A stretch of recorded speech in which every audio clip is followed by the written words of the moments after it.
Chapter 101। Klein divination club पहुंचता है।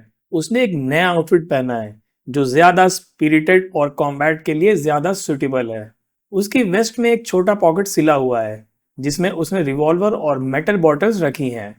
उसने अपने हाथ से बनाया हुआ पोर्ट्रेट लिया और क्लब के अंदर एंटर कर लिया। अंदर उसे एंजेलिका, जो कि रिसेप्शनिस्ट है, वो मिलती है। क्लैन उससे एक चार्लेटन की तरह बात करता है। चार्लेटन मतलब जो नॉलेज ना होने पे भी नॉलेज होने का पाखंड करता हो। ये बताते हुए कि उसने एक सपना देखा हैनस विंसेंट के बारे में, और वो एक सीर होने के नाते किसी भी सपने को इग्नोर नहीं कर सकता। वो एंजेलिका को पोर्ट्रेट देता है और वो उसे पहचान लेती है। उसने बताया कि उसने इस आदमी को लगभग 1 महीने पहले मिस्टर विंसेंट को दरवाजे तक छोड़ते हुए देखा था। उनकी ऊंची और मेसी आईब्रोज और ग्रे ब्लू आईज उसे याद थे। जब क्लेन एंजेलिका से बात कर रहा था, वो अपने सीर पोर्शन के डाइजेशन के साइन देखता है। उसकी स्पिरिट विजन ज्यादा क्लियर हो जाती है और उसे लगता है जैसे उसने सही चश्मा पहना हो। वो रियलाइज करता है कि पोर्शन को डाइजेस्ट करने का एक्टिंग मेथड असल में पोर्शन के नाम के अनुसार काम करना और उसके रूल्स को समझना है। उन्हें सोचा कि अगर वो इसी तरह से चलता रहा तो शायद कुछ ही महीनों या हफ्तों में वो पोर्शन को पूरी तरह से डाइजेस्ट कर लेगा। उन्हें सूटेड क्लाउन का शुक्रिया किया जिसकी गलती से उसने ये सब सीखा। क्लेन ब्लैकथॉर्न सिक्योरिटी कंपनी में कैप्टन डन स्मिथ से मिलता है। वो कैप्टन को बताता है कि उसने डिविनेशन क्लब में हैनस विंसेंट के बारे में इन्वेस्टिगेशन करते हुए इस आदमी का क्लू ढूंढा है। डन उसके पोर्ट्रेट को देखता है और उसकी बैड मेमोरी के बावजूद कंपनसेशन फंड के बारे में एक कमेंट करता है। क्लेन बताता है कि उसने पोर्ट्रेट रिचुअलिस्टिक मैजिक से बनाया है।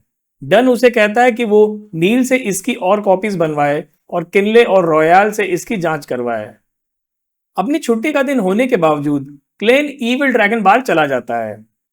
वहां उसे बार का बॉस स्वैन मिलता है जो एक रिटायर्ड मिलिट्री ऑफिसर है। क्लेन उसे पोर्ट्रेट के बारे में पूछता है। स्वैन पोर्ट्रेट को पहचान लेता है और बताता है कि इस आदमी ने उसे हॉर्नेसिस माउंटेन रेंज से रिलेटेड डॉक्यूमेंट्स और आइटम्स के बारे में पूछा था।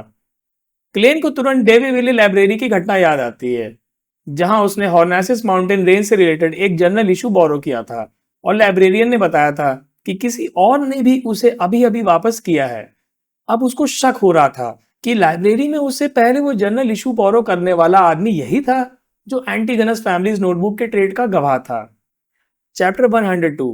क्लेन को यकीन हो गया था कि जिस आदमी ने डेवी विले लाइब्रेरी से हॉर्नेसिस माउंटेन रेंज से रिलेटेड जर्नल इशू बोरो किया था वही एंटीगोनस फैमिलीज नोटबुक के ट्रेड का गवाह था। इस शक के साथ वो ईविल ड्रैगन बार के बॉस स्वैन से मिलता है। स्वैन उस आदमी के बारे में ज्यादा कुछ नहीं बता पाता, पर इतना जरूर बताता है कि वो हैनस विंसेंट के साथ आया था और हॉर्नेसिस माउंटेन रेंज से रिलेटेड आइटम्स के बारे में पूछ रहा था। क्लेन डेवी विले लाइब्रेरी जाने से पहले कुछ जरूरी आइटम्स खरीदने के लिए अंडरग्राउंड मार्केट जाता है। वहां उसे एडमिसॉल मिलता है जो उसे देखते ही डर के मारे भाग जाता है। क्लेन को लगा जैसे वो डेविल हो। मार्केट में क्लेन एक लड़की को देखता है जिसे उसने पहले पब्लिक कैरिज में देखा था। वो बुक ऑफ विचेस नाम की किताब को देख रही थी और उसके बारे में पूछ रही थी। बैकलैंड में ऑड्रे हॉल अपने एक दोस्त विस्काउंट ग्लेंट से मिलती है। ग्लेंट उसे बताता है कि वो एक असली बियॉन्डर को जानता है। ऑर्डर को पहले शक होता है, पर जब ग्लेंट अपने बियॉन्डर पावर का सबूत देने का वादा करता है तो ऑड्रे को उसकी बातों पर यकीन हो जाता है। वो सोचती है कि टैरट क्लब के अलावा भी दूसरे बियॉन्डर से मिलना उसके लिए फायदेमंद हो सकता है। ग्लेंट उसे बताता है कि अगले दिन शाम को उनके घर पर एक लिटरेचर एंड म्यूजिक सैलून है जहां वो उस बियॉन्डर से मिल सकती है। डेवी विले लाइब्रेरी में क्लेन अपने ब्लैकथॉर्न सिक्योरिटी कंपनी के इंस्पेक्टर के बैच का उपयोग करता है। उसने पुलिस फिल्म से सीखा हुआ डीप वॉइस और टोन यूज किया। लाइब्रेरियंस जो पहले उसे पहचान नहीं पाए उसकी मदद करने के लिए तैयार हो जाते हैं। क्लेन हॉर्नेसिस माउंटेन रेंज से रिलेटेड जर्नल्स की बोरोइंग रिकॉर्ड्स मांगता है। रिकॉर्ड्स में उसे सिर्फ एक ही नाम मिलता है जिसने पिछले 2 महीनों में कई बार वो जर्नल बोरो किया था, जिसमें पिछले शनिवार का दिन भी शामिल था जो हैनस विंसेंट की मौत से एक दिन पहले था। क्लेन उस आदमी की इंफॉर्मेशन को नोट करता है, सीरियस एरापिस, जो एक क्लॉथ मर्चेंट है और 19 हॉवीज स्ट्रीट पर रहता है। चैप्टर 103। क्लेन को पता चलता है कि सीरियस एरापिस, वेल्च और डिविनेशन क्लब सभी हॉवीज स्ट्रीट पर रहते हैं। इससे उसे यकीन हो जाता है कि वो एक दूसरे को जानते हैं। उसने सोचा कि शायद सीरियस ने ही वेल्च को हैनस विंसेंट से मिलवाया होगा जिसने वेल्च को एंटीगनस फैमिली की नोटबुक बेची थी। क्ले ने यह भी सोचा कि हैनस विंसेंट जो मिस्टिसिज्म में बहुत डीप था शायद किसी सीक्रेट ऑर्गेनाइजेशन का मेंबर हो सकता है। क्ले ने लाइब्रेरी की बोरोइंग रिकॉर्ड्स को दोबारा चेक किया और पाया कि सीरियस ने पिछले शनिवार को बुक्स बोरो की थी और अभी तक वापस नहीं की। इससे उसे लगा कि शायद हैनस की मौत के बाद वो डर गया होगा और छुप गया होगा। जब क्लेन लाइब्रेरी से बाहर निकलने वाला था तभी उसने सीरियस एरापिस को अंदर आते हुए देखा। क्लेन ने पहले सोचा कि वो वहां से चुपचाप निकल जाए क्योंकि उसकी बॉडी कॉम्बैट ट्रेनिंग की वजह से अभी भी दर्द कर रही थी, पर तभी सीरियस ने लाइब्रेरियन को बुक वापस की। लाइब्रेरियन ने बुक पर खून के निशान देखे और डर के चिल्लाया, officer, the criminal is here. Klein तुरंत हॉल्स्टर से अपनी रिवॉल्वर निकाल लेता है। सीरियस घबरा कर दरवाजे की जगह खिड़की की तरफ भागता है, जैसे वो वहां से कूदना चाहता हो। क्लेन को लगा कि उसका टारगेट उससे ज्यादा डरा हुआ है। उसने सीरियस पर 2 गोली चलाई। पहली गोली मिस हो गई, पर दूसरी गोली सीरियस के पीठ में लगी। सीरियस खिड़की से बाहर कूदकर भागने लगता है। क्लेन भी उसके पीछे कूदकर भागने लगता है। सीरियस के खून का पीछा करते हुए क्लेन को अचानक से एक सीर की तरह एक इंस्टिंक्ट मिलता है कि उसका शिकार एक इंसान नहीं बल्कि एक खौफनाक जानवर है। उसने देखा कि सीरियस का खून काला हो चुका है और उसके चेहरे पर वॉट्स मतलब मस्से निकले हुए हैं। सीरियस अचानक पलटकर उस पर हमला करता है। वो 7-8 मीटर की दूरी से उस पर कूदता है। क्लेन तुरंत घबराता है और रिवॉल्वर से उसके चेहरे पर गोली चला देता है। Silver demon hunting bullets serious के चेहरे को डैमेज कर देती है। क्लेन के सारे बुलेट्स खाली हो जाते हैं, पर सीरियस फिर भी उठने की कोशिश करता है। क्लेन अपनी केन से उसके सिर पर मारता है जब तक वो गिर नहीं जाता। सीरियस के मरने के बाद क्लेन उसकी बॉडी को चेक करता है और उसके पॉकेट से कुछ ढूंढने की कोशिश करता है। चैप्टर 104। क्लेन सीरियस एरापिस की जेबों की तलाशी लेता है और एक खून से सना हुआ वॉलेट, लाइब्रेरी कार्ड, चाबियां और कुछ लेटर्स पाता है। लेटर्स पढ़ते वक्त क्लेन को पता चलता है कि सीरियस ने एक मिस्टर जी को लेटर लिख रखा था। लेटर में सीरियस बताता है कि उसने और हैनस विंसेंट ने एंटीगोनस फैमिली की नोटबुक को क्यों बेचा। उनका मानना था कि नोटबुक एक जागती हुई चीज है और डेंजरस है। इसके अलग अलग लोगों के पास होने पर अलग अलग कंटेंट्स दिखते थे। सबसे बड़ी डिस्कवरी ये थी कि नोटबुक में 3 सीक्वेंस पोशन फॉर्मूलाज थे और ये एंटीगोनस फैमिली सीर पाथवे के बियॉन्डर थे। क्लेन ये सुनकर चौंक जाता है। उसे ये एक डेस्टिनी की तरह लगता है। ओरिजिनल क्लेन की मौत, उसका इस दुनिया में आना और उसकी सीर बनने का सफर, ये सब एंटीगोनस फैमिली और सीक्रेट ऑर्डर जो सीर पाथवे के थे उनके आसपास घूमती थी। क्लेन को लगता है कि जैसे वो फेट के एक जाल में फंस गया हो। क्लेन सोचा कि एंटीगोनस फैमिली का सीर पाथवे का होने का एक बहुत बड़ा क्लू है। इसका मतलब है कि जब उसने क्लाउन पोशन के लिए डिविनेशन किया था तो उसे एंटीगोनस फैमिली से जुड़े विजुअल्स दिखे, क्योंकि क्लाउन पोशन का फॉर्मूला उस नोटबुक में ही था। सीरियस ने एक लेटर में लिखा था कि वो टिंजन के सभी लैम्प्स को गॉड को सैक्रिफाइस कर देगा। क्लेन को ये पढ़कर हंसी आती है और उसे लगता है कि उसने टिंजन को बचा लिया। क्लेन को यकीन हो जाता है कि क्लाउन पोशन का फॉर्मूला सीरियस के दिमाग में है। वो सोचा कि वो एक मीडियमशिप रिचुअल कर सकता है जिससे वो मुर्दे से बात कर सके। पहले उसने सूटेड क्लाउन पर यही रिचुअल नहीं किया था, पर उसके पास जरूरी इंग्रेडिएंट्स भी हैं और एक्सपीरियंस भी है। उसने सोचा कि अगर वो हैनस विंसेंट के ड्रीम में गया तो वो डेंजरस एंटिटी से मिल सकता है, लेकिन उसने सोचा कि वो ट्राई करेगा। बाहर भीड़ जमा हो गई थी। क्लेन ने खुद को पुलिस इंस्पेक्टर बताया और लोगों को उस जगह को कॉर्डन ऑफ करने के लिए कहा। फिर वो वापस लाश के पास आया और रिचुअल करने की तैयारी शुरू कर दी। उसने अपने कोट से एक बॉटल निकाला और मीडियम शेप रिचुअल की टेक्निक से मरे हुए आदमी से बात करने का प्लान बनाया। चैप्टर 105। क्लेन सीरियस की लाश के आसपास होली नाइट पाउडर और अलग अलग ऑयल से एक रिचुअल सर्किल बनाता है। उसने ये रिचुअल ओल्ड नील के रिचुअल से थोड़ा अलग बनाया ताकि सीरियस की बची खुची रूह मतलब स्पिरिचुअलिटी रिचुअल में इस्तेमाल हो सके। रिचुअल के बाद क्लेन अपने आप को ड्रीम लाइक स्टेट में ले जाता है और सीरियस की रूह से क्लाउन पोशन का फॉर्मूला पूछता है। क्लेन को अपने सपने में एक कमरा दिखता है जिसमें सीरियस पेन से क्लाउन पोशन का फॉर्मूला लिख रहा था। फॉर्मूला में dragon blood grass, slumber flowers और ब्लैक रिम सनफ्लावर पाउडर जैसी चीजें शामिल थी। इसके अलावा इसमें single horn of a matured Hornacis grey mountain goat और एक ह्यूमन फेस्ड रोज भी शामिल थी। सपने में क्लेन ने देखा कि सीरियस के पास एक पेंडुलम था जिसमें हैंग जायंट का छोटा सा आइडल था। उस आइडल की एक आंख में लाल रोशनी जली और क्लेन का ड्रीम टूट गया। क्लेन को लगता है कि ये ऑरोरा ऑर्डर से जुड़ा हुआ है जो ट्रू क्रिएटर की पूजा करते हैं। जब डन स्मिथ, लियोनार्ड मिशेल और केनले वाइट वहां पहुंचते हैं तो वो क्लेन की हालत देखकर उसे चैनल करने के बारे में पूछते हैं। क्लेन उन्हें बताता है कि उसने सीरियस की सोल को चैनल करने की कोशिश की थी। उसने ये भी बताया कि उसने एक हैंग जायंट का पेंडुलम देखा। लियोनार्ड उसकी बात पर मजाक करता है कि क्लेन की किस्मत बियॉन्डर्स और बुरी शक्तियों से जुड़ी हुई है। क्लेन को लगता है कि ये सब एक रेड चिमनी और हॉर्नेसिस माउंटेन रेंज की वजह से हो रहा है। क्लेन कैप्टन को सीरियस का लेटर देता है लियोनार्डो और डन उससे पूछते हैं कि वो रिस्क लेकर यहाँ क्यों आया। क्लेन शर्म के साथ बताता है कि एक लाइब्रेरियन ने उसे पहचान लिया और पुलिस को बुला लिया। डन क्लेन को कहता है कि उसने टिंजन को एक बड़ी मुश्किल से बचाया है। डन बताता है कि स्लीपलेस पाथवे के बियॉन्डर सीक्वेंस 6 से पहले रिचुअल मैजिक में कमजोर होते हैं और क्लेन को आराम करने के लिए घर भेज देते हैं। क्लेन थक कर घर पहुंचता है और काउच पर सो जाता है। जब वो उठता है तो उसे याद आता है कि मेलिसा और बेंसन जल्द ही आने वाले हैं और उसे डिनर बनाना है। वो टोमेटो ऑक्सटेल सूप बनाने की तैयारी करता है और अपने आप से हंसकर कहता है कि वो टिंजन का सेवियर है। चैप्टर 106। रात के 8 बजे मोरेटी फैमिली के डाइनिंग रूम में क्लेन अपने भाई बेंसन और बहन मेलिसा के साथ टोमेटो ऑक्सटेल सूप खा रहे थे। बेंसन और मेलिसा को सूप बहुत पसंद आया। क्लेन ने उनसे कहा कि उन्होंने अभी तक असली खाना नहीं खाया और उन्हें बड़े रेस्टोरेंट जैसे बोनापार्टे रेस्टोरेंट या कोस्ट लाइन रेस्टोरेंट में जाना चाहिए। बेंसन और मेलिसा ने कहा कि उन्हें क्लेन का बनाया हुआ खाना ही ज्यादा पसंद है। बात करते हुए बेंसन ने कहा कि सूप में कुछ कमी है और क्लेन ने कहा कि उसे राइस के साथ खाना चाहिए। मेलिसा राइस के बारे में सुनकर एक्साइटेड हो गई। क्लेन ने उनसे कहा कि वो जल्द ही डेसी बे में छुट्टी पर जाएंगे और वहां की डेलिकेसीज ट्राई करेंगे। क्लेन ने बताया कि उसे पुलिस डिपार्टमेंट में पार्ट टाइम हिस्ट्री कंसल्टेंट की नौकरी मिलने वाली है, जिससे उसकी इनकम बढ़ जाएगी। बेंसन और मेलिसा सुनकर बहुत खुश हुए। बेंसन ने कहा कि वो भी क्लेन की बुक्स पढ़ेगा। अगली सुबह क्लेन चाइनीज गेट के बाहर ड्यूटी रूम में नाइट हॉक्स की मीटिंग में शामिल होता है। डन स्मिथ ने बताया कि ये हर थर्सडे को रूटीन मीटिंग है। किनले वाइट ने सीरियस एरापिस की इन्वेस्टिगेशन के बारे में ब्रीफिंग दी। उन्होंने बताया कि वो लोग ऑरोरा ऑर्डर के मेंबर थे और उन्हें सीरियस की हाइड आउट से क्लाउन, सीर और अप्रेंटिस पोशंस के फॉर्मूलाज मिले हैं। डन ने क्लेन को बताया कि उसने बहुत इंपॉर्टेंट कंट्रीब्यूशन दिया है और उसे जल्द ही प्रमोशन मिल जाएगा। उसने क्लेन को वार्निंग दी कि डेली की तरह वो अपनी पोशन को जल्दी डाइजेस्ट करने की कोशिश ना करे और कंट्रोल ना खो दे। क्लेन ने मन ही मन सोचा कि उसने ग्रे फॉग के ऊपर डिविनेशन करके क्लाउन पोशन के फॉर्मूला की ऑथेंटिसिटी पहले ही कंफर्म कर ली है। शाम को क्लेन बेसिक स्ट्रीट गया और एक प्राइवेट डिटेक्टिव कंपनी में गया। उसने एक मास्क पहना, अपनी टॉप हेड को नीचे किया और कॉलर ऊपर उठा लिया ताकि कोई इसे पहचान ना सके। वहां उसकी मुलाकात डिटेक्टिव हेनरी से हुई। क्लेन ने उसे 2 काम दिए। पहला, रेड चिमनी वाली बिल्डिंग को ढूंढना और उसके ओनर और टेनेंट की इंफॉर्मेशन निकालना।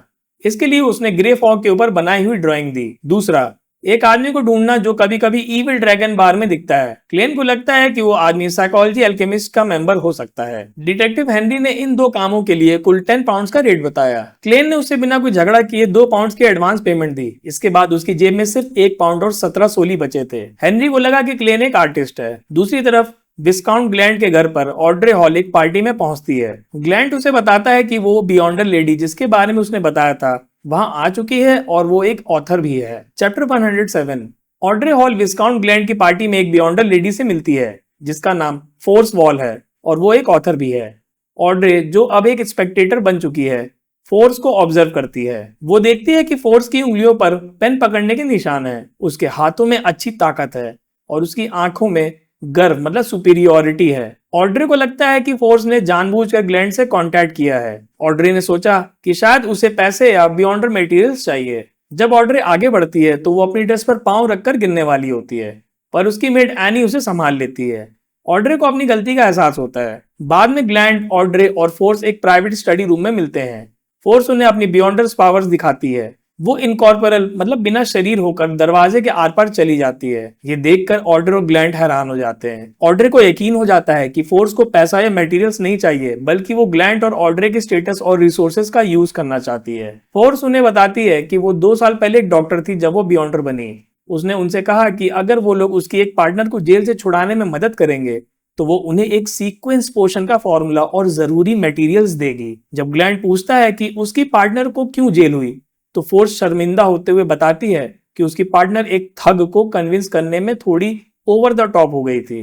मतलब शायद वो किसी क्रिमिनल को अपनी बात मनवाने के चक्कर में कुछ ज्यादा गड़बड़ कर गई होगी। अगले कुछ दिनों तक क्लेन की लाइफ नॉर्मल हो जाती है। उसकी सुबह मिस्टिसिज्म और शाम कॉम्बैट लेसन्स में चला जाता था। उसने चाइनीज गेट की ड्यूटी शुरू कर दी थी।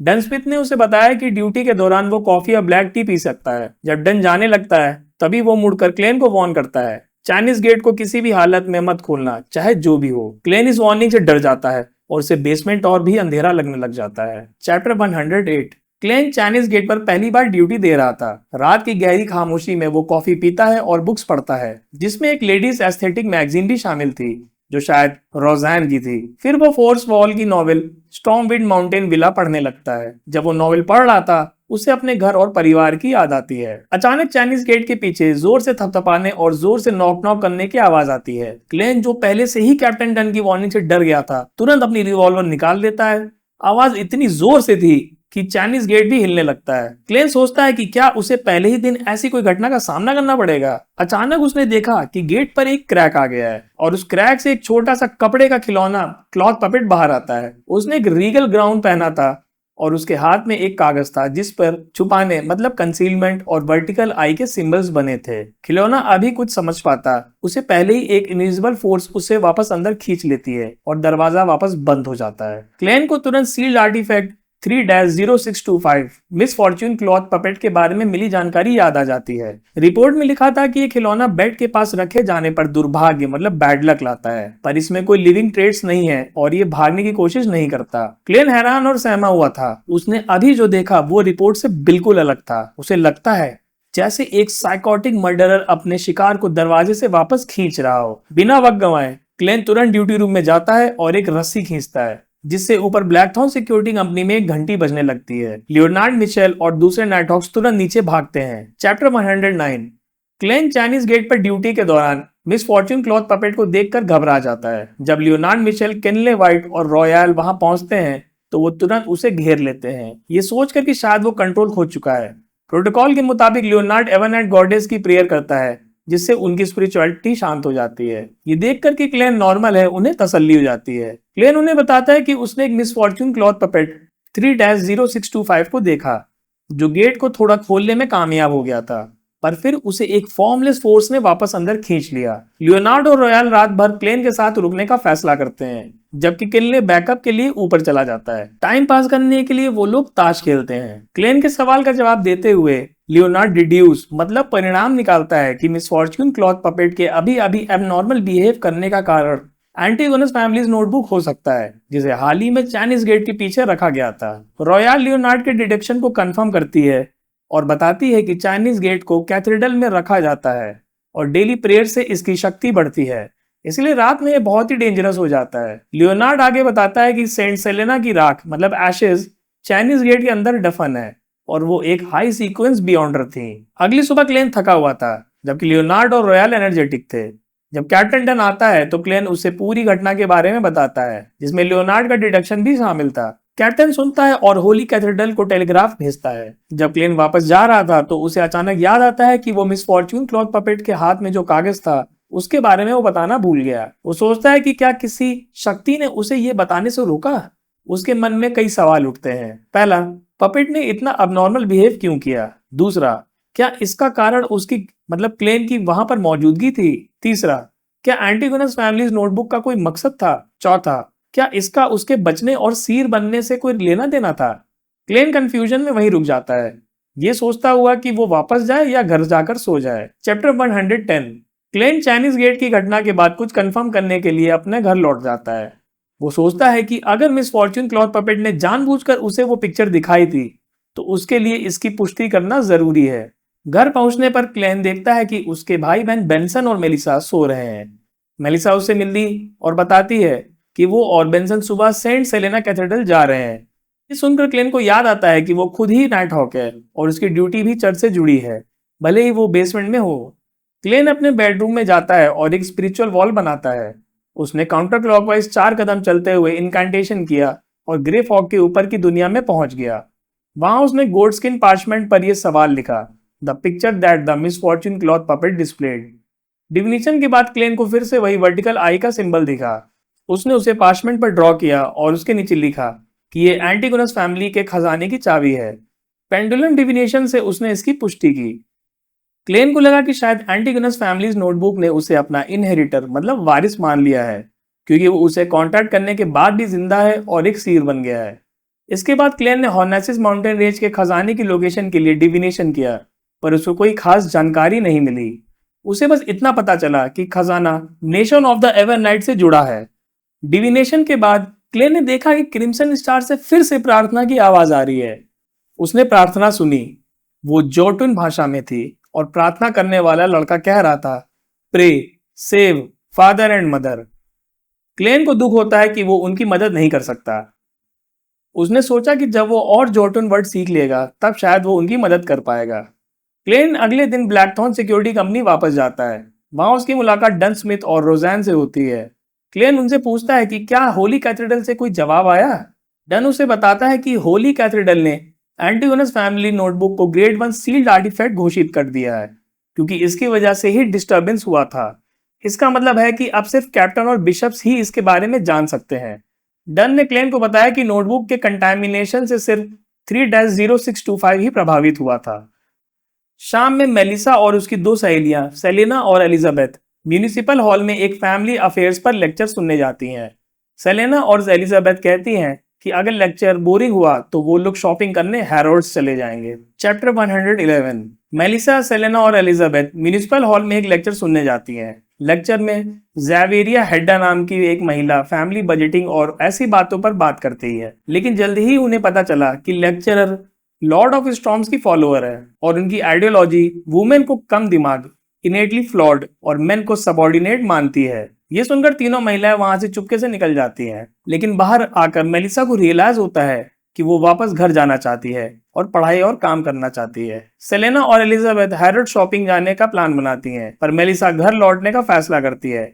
इस दौरान एलिजाबेथ को पता चलता है कि क्लेन संडे को भी काम करता है। क्लेन ब्लैकथॉर्न सिक्योरिटी कंपनी से निकलकर डिविनेशन क्लब जाने का सोचता है, लेकिन उसे फिर से एक्टिंग याद आती है। वो हाफ पेंस कॉइन से डिविनेशन करता है ये जानने के लिए कि आज वहां जाना उसके लिए सही है या नहीं। कॉइन के 1/2 नंबर के ऊपर आने पर वो फैसला करता है कि वहां नहीं जाना उसके लिए अनलकी होगा। इसके बाद वो वापस डैफोडिल स्ट्रीट की तरफ जाने के लिए कैरिज का वेट करता है। इसी दौरान सेलेना और एलिजाबेथ भी हैरोड्स के पास डिविनेशन क्लब जाती हैं। सेलेना को अभी तक मिस्टर विंसेंट की मौत का गिल्ट था और उसे डर था कि इसका कारण उसकी छुपके से की गई डिविनेशन हो सकती है, इसीलिए वो वहां इस बात की पुष्टि करने के लिए जाती है। वहां रिसेप्शन पर मिस एंजेलिका उन्हें बताती है कि क्लब में अभी बहुत से मेंबर्स मौजूद हैं। नेम्स की लिस्ट देखते हुए सेलेना को क्लेन मोरिटी नाम दिखता है और वो हैरान हो जाती है, क्योंकि ये नाम मेलिसा के भाई से मिलता जुलता है।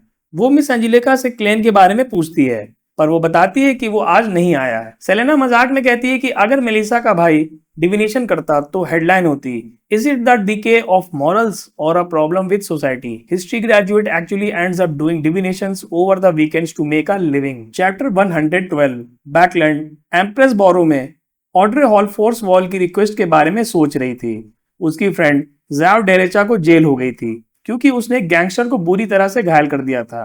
गैंगस्टर ने ज़ैव डेरेचा से माफी मांग ली थी, पर मामला इतना सीरियस था कि लॉयर उसे एक्यूटेल मतलब बरी करना नहीं दिला पाया। ऑड्रे ने विस्काउंट ग्लैंड से इस बारे में बात की थी और उसने इसकी पुष्टि कर दी थी।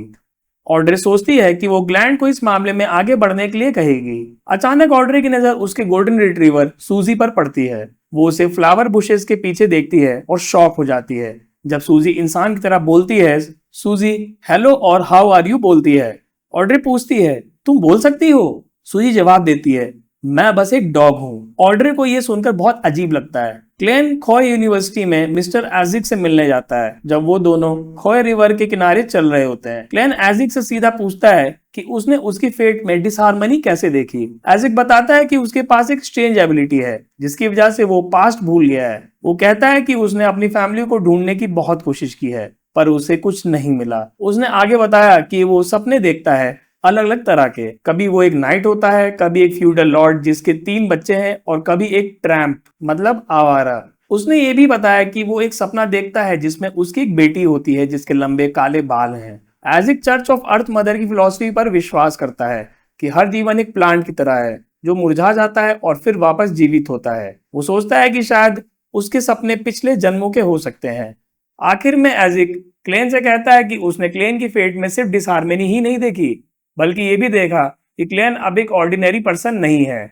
उसके पास भी एजिक जैसी एक्स्ट्राऑर्डिनरी स्ट्रेंज पावर है। चैप्टर 113। क्लेन को हैरत होती है कि मिस्टर एजिक ये जान सकता है कि क्लेन एक बियॉन्डर है। एजिक बताता है कि उसने ये उसकी मतलब क्लेन की फेट में देखा है। एजिक कहता है कि वो उसकी मदद करे और उसके ओरिजिन का पता लगाए, क्योंकि वो खुद ऐसा करने से डरता है। एजिक कहता है कि उसे ऐसा लगता है जैसे वो वास्ट ओशियन में एक बोट हो बिना किसी हार्बर मतलब शरण के, और उसे पीस और सेफ्टी नहीं मिलती। क्लेन जो खुद भी इस हालत में था उसे वादा करता है कि वो उसकी मदद करेगा। एजिक और क्लेन लंच करते हैं और फिर बात करते हुए अलग हो जाते हैं। एज क्लेन से कहता है कि वो समर वेकेशन पर विंटर काउंटी जाएगा, जहां वो स्कीइंग और सील हंटिंग करेगा। शाम को टैरेट क्लब की मीटिंग शुरू होती है। ऑड्रे हॉल मिस्टर फूल और द हैंगमैन से एक अजीब सा सवाल पूछने से झिझकती है। वो पूछती है, एक पेट जिसके पास बियॉन्डर्स पावर्स हो, वो अपने मालिक के लिए क्या क्या कर सकता है। ऑड्रे ये सवाल इसलिए पूछती है क्योंकि उसकी गोल्डन रिट्रीवर सूजी बोलने लगी थी। स्पेक्टेटर होने के नाते ऑड्रे ने सोचा कि वो अपने डिटेक्टिव ड्रीम्स को पूरा कर सकती है, लेकिन अब उसे चिंता थी कि उसकी असिस्टेंट एक डॉग होगी। जब ऑड्रे सवाल पूछती है तो क्लैन और एल्गर दोनों चुप हो जाते हैं, जिससे माहौल अजीब हो जाता है। क्लैन को लगता है कि ऑड्रे ने अपने पेट को कोई पोषण पिलाई है। द हैंगमैन ऑड्रे को बताता है कि एक स्पेक्टेटर पेट जैसे कि सूजी अपने मालिक के लिए जासूसी कर सकती है। ये सुनकर ऑड्रे को खुशी होती है और उसे लगता है कि उसका सवाल अब बेकार नहीं है। इसके बाद ऑड्रे मिस्टर फूल को एम्परर रोजेल का एक नया डायरी पेज देती है, जो उसे फोर्स वॉल से मिल रहा था। डायरी में लिखा था, 28 दिसंबर, एक नया साल आ रहा है, लेकिन जो फीडबैक मुझे मिला है उसने मुझे बहुत कंफ्यूज और परेशान कर दिया है। इस दुनिया में कोई क्रूड ऑयल नहीं है, कोई क्रूड ऑयल मिल ही नहीं रहा है। क्लेन रोजेल्स डायरी में एक अजीब एंट्री पढ़ता है, नो क्रूड ऑयल, कोई क्रूड ऑयल नहीं है। ये पढ़कर क्लेन परेशान हो जाता है, क्योंकि अगर इस दुनिया में क्रूड ऑयल नहीं है तो आधुनिक इंडस्ट्रियल एज यहाँ कभी नहीं आ पाएगी। उसका प्लान था कि वो टेक में इन्वेस्टमेंट्स करेगा और फिलैंथ्रोपिक रिवॉल्यूशन करेगा, लेकिन अब उसकी आधी उम्मीद खत्म हो जाती है। लेकिन वो हिम्मत नहीं हारता। जब उसने डायरी में पढ़ा कि यहाँ इलेक्ट्रिसिटी और मैग्नेटिज्म है, तो वो सोचता है कि वो फ्यूचर में इन इंडस्ट्रीज में इन्वेस्ट करेगा। अगले पेजेस में रोजेल लिखता है कि वो पैट्रियोटिक हेल्थ कैंपेन, मतलब देशभक्ति स्वस्थ अभियान शुरू करना चाहता है, जिसमें कॉन्डोम्स, मास्क और क्लीनिनेस को बढ़ावा दिया जाएगा। लास्ट में रोजेल एक एंशिएंट एंड मिस्टीरियस ऑर्गेनाइजेशन, मतलब प्राचीन और रहस्यमयी संस्था में शामिल होने के बारे में सोचता है, जो दुनिया को पर्दे के पीछे से कंट्रोल करती है। इस बात से क्लेन बहुत क्यूरियस हो जाता है। टैरेट क्लब की मीटिंग शुरू होती है। ऑड्रे मतलब जस्टिस ने द हैंगमैन से दो सवाल पूछे। क्या आर्बिटर नाम का कोई सीक्वेंस पोशन है? दूसरा, क्या कोई बियॉन्डर है जो दरवाजों और लॉक्स के आर पार जा सकता है? द हैंगमैन ने जवाब देने से पहले ऑर्डर से लोइन किंगडम और फेजाक एम्पायर के बीच के फ्यूचर वॉर के बारे में इंफॉर्मेशन मांगी। ऑर्डर मान जाती है। द हैंगमैन बताता है कि दरवाजे और लॉक्स के आर पार जाने वाला बियॉन्डर सीक्वेंस 9 अप्रेंटिस हो सकता है, और आर्बिटर लोइन और फेना पॉटर की रॉयल फैमिलीज के सीक्रेट बियॉन्डर पाथवे है। ऑर्डर को एहसास होता है कि आर्बिटर की एबिलिटी, कन्विंसिंग चार्म और अथॉरिटी, यही वजह थी कि वो उनसे डरती थी और उनकी बातों का असर होता था। ऑर्डर ने मिस्टर फूल से पूछा कि क्या वो किसी और बियॉन्डर ऑर्गेनाइजेशन जैसे साइकोलॉजी एल्केमिस्ट में शामिल हो सकती है। क्लेन कहता है कि वो ऐसा कर सकती है, बस शर्त ये है कि वो टेरर क्लब का सीक्रेट रिवील ना करे। इसके बाद ऑड्रे और द हैंगमैन ने पूछा कि टेरर क्लब में नए मेंबर्स को कैसे शामिल किया जा सकता है। क्लेन ने बताया कि वो अपने पोटेंशियल मेंबर्स के बारे में टेरर क्लब में बता सकते हैं और वो मिस्टर फूल ही आखिरी फैसला लेंगे। उसने आगे कहा, तुम्हें याद रखना होगा, नॉन गैदरिंग मेंबर्स के लिए मेरी परमिशन के बिना तुम मेरे नाम का उच्चारण नहीं कर सकते। चैप्टर 115। टेरर क्लब की मीटिंग खत्म होने के बाद भी ऑड्रे और एल्गर को मिस्टर फूल के शब्द सुनाई दे रहे थे, you must not speak my name without my permission, मतलब मेरी इजाजत के बिना मेरा नाम मत लेना। आमतौर पर मिस्टर फूल का एटीट्यूड शांत और रिलैक्स्ड होता है, लेकिन इस बार उनका स्टर्न, उनका सख्त रवैया देखकर ऑड्रे और एल्गर दोनों बहुत डर गए और उनकी बात को मानने लगे। उन्हें लगा कि ऐसी इंस्ट्रक्शंस तो सिर्फ होली स्क्रिप्चर्स, मतलब पवित्र ग्रंथ में ही होती है। क्लिंट इंजन सिटी में अपने कमरे में आराम कर रहा था। पिछले एक हफ्ते से वो बहुत बिजी था, जिसमें सुबह मिस्टिसिज्म लेसन्स, आफ्टरनून में शूटिंग और कॉम्बैट ट्रेनिंग और रात में चाइनीज गेट की ड्यूटी शामिल थी। उसकी रूटीन इतनी हेक्टिक थी कि उसे आराम करने का मौका नहीं मिल रहा था। अपने आप को मोटिवेट करने के लिए वो मन ही मन दोहराता है, I have the formula for the clown potion, मतलब मेरे पास क्लाउन पोशन का फॉर्मूला है। फिर वो एक ब्रॉन्ज कॉइन से डिविनेशन करता है, ये जानने के लिए कि आज डिविनेशन क्लब जाना सही है या नहीं। पॉजिटिव रिस्पॉन्स मिलने पर वो तैयार हो जाता है। हॉविज स्ट्रीट पर डिविनेशन क्लब की मीटिंग रूम में क्लेन चाय पी रहा था।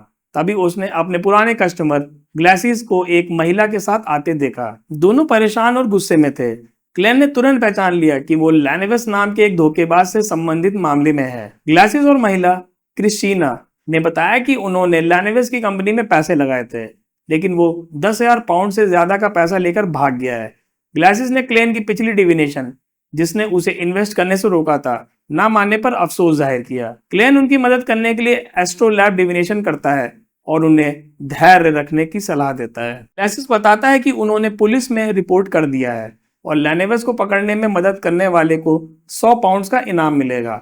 ये सुनकर क्लेन की आंखों में चमक आ जाती है, क्योंकि उसके पास प्राइवेट इन्वेस्टिगेटर को देने के लिए पैसे कम पड़ रहे थे। क्लेन डिविनेशन क्लब में और 2 कस्टमर्स को सेटिस्फाई करता है और पैसे कमा लेता है। जब वो क्लब से बाहर निकलने वाला होता है तो क्रिस्टीना वापस आती है। उसके साथ एक छोटा लड़का था। वो क्लेन से पूछती है, is his child something that belongs to him? मतलब क्या उसका बच्चा भी उसकी चीज है? क्लेन शॉक हो जाता है। चैप्टर 116। क्रिस्टीना ने डिविनेशन क्लब में क्लेन से पूछा कि क्या वो अपने नीस मीगॉस के होने वाले बच्चे का यूज करके लेनेवस का पता लगा सकता है। वो बताती है कि उसकी नीस मेगॉस लेनेवस के साथ लव अफेयर में थी और अब उसकी प्रेगनेंसी चल रही है। क्रिस्टीना चाहती थी कि लेनेवस की पर्सनल बिलोंगिंग्स जैसे उसका बच्चा उसका यूज करके उसे ढूंढा जाए। क्लेन ने उन्हें बताया कि एक पैदा हुए बच्चे से ये डिविनेशन की जा सकती है, लेकिन अभी उन्हें कुछ महीनों का इंतजार करना पड़ेगा। जब क्रिस्टीना और मिगॉस इस बारे में बात कर रहे थे तो मिगॉस ने अजीब तरीके से कहा उसका बच्चा किक्स करता है और सॉन्ग्स और विसल्स सुनाता है। मिगॉस ने आगे कहा कि शायद उसका बाप उसके लिए चुपके से वापस आएगा। मिगॉस की बातें सुनकर क्लेन को लगा कि वो मेंटली डिस्टर्ब हो चुकी है। अगली सुबह क्लेन ब्लैकथॉर्न सिक्योरिटी कंपनी में रोजान से न्यूज़पेपर मांगता है। रोजान हैरान होती है क्योंकि क्लेन आमतौर पर दोपहर में न्यूज़पेपर पढ़ता है। क्लेन बताता है कि वो लेनेवस का वांटेड नोटिस पढ़ना चाहता है और उसे ढूंढना चाहता है, जिसमें 100 पाउंड्स का रिवॉर्ड है।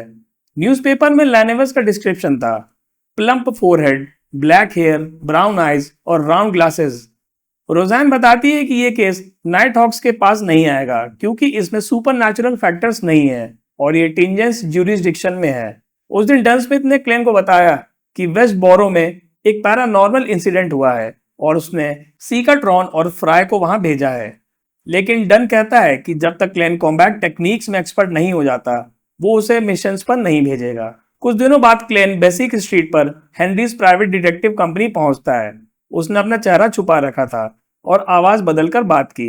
डिटेक्टिव हेनरी ने उसे बताया कि उन्होंने ईवल ड्रैगन बार में स्पेक्टेटर पोशन के इंग्रेडिएंट्स खरीदने वाले आदमी के बारे में पता लगा लिया है। क्लेन हेनरी को 4 पाउंड देता है। हेनरी ने बताया कि उस आदमी का नाम डैक्स्टर गडेरियन है और वो ग्रीन हिल मेंटल असाइलम में एक डॉक्टर है। चैप्टर 117। क्लेन डिटेक्टिव हेनरी से डैक्स्टर गडेरियन के बारे में जानकारी मिलने के बाद उसे मिलने का प्लान बनाता है। क्लेन डरता है कि अगर डैक्स्टर एक स्पेक्टेटर हुआ तो वो उसके इरादों को आसानी से समझ लेगा। इसीलिए क्लेन एक यूनिक स्ट्रेटेजी तैयार करता है जिसमें वो अपनी बॉडी लैंग्वेज और एक्सप्रेशन से सच को छुपाएगा। वो सोचता है कि वो डैक्स्टर को सिर्फ अपनी फीलिंग्स और थॉट्स दिखाएगा, ना कि पूरा सच। इससे डैक्स्टर कंफ्यूज हो जाएगा। अगली सुबह Klein Green Hill mental asylum में डैक्स्टर गडेरियन से मिलने जाता है।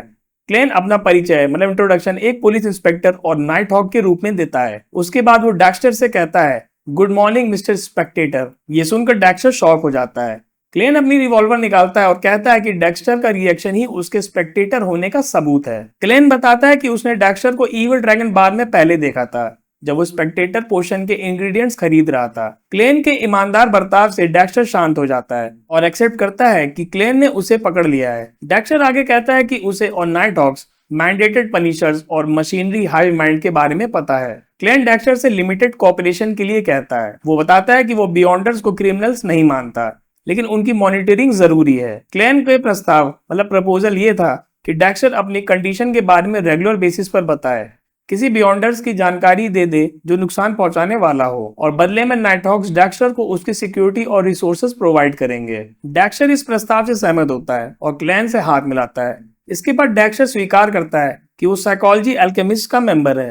वो बताता है कि उसने एक पेशेंट के जरिए ये ऑर्गेनाइजेशन ज्वाइन की थी जिसका नाम हुड यूगन था। क्लेन वापस ब्लैकथॉर्न सिक्योरिटी कंपनी जाता है। वो कैप्टन डन से मिलता है और उसे सारी बात बताता है। वो कहता है कि उसने एक बियॉन्डर से मुलाकात की है जो साइकोलॉजी अल्केमिस्ट का मेंबर है और नाइट हॉक्स के साथ कोऑपरेशन करने को तैयार है। क्लेन डन को सजेस्ट करता है कि डेक्स्टर को एक इन्फॉर्मेंट या हिडन एक्सटर्नल मेंबर के रूप में बनाया जाए। डन क्लेन के इस तरीके से प्रभावित होता है, लेकिन उसे आगे से ऐसी जानकारी पहले बताने को कहता है। डन ने यह भी कहा कि इस बारे में लियोनार्ड और दूसरों को नहीं बताना है और क्लेन ही डेक्स्टर के साथ कांटेक्ट बनाए रखेगा। चैप्टर 118। गर्मी का मौसम खत्म हो रहा था। क्लेन अपनी रोज की ट्रेनिंग और नाइट हॉक की रूटीन में एडजस्ट हो गया था। पिछले 2 हफ्तों से कोई भी सुपरनैचुरल इंसिडेंट नहीं हुआ था।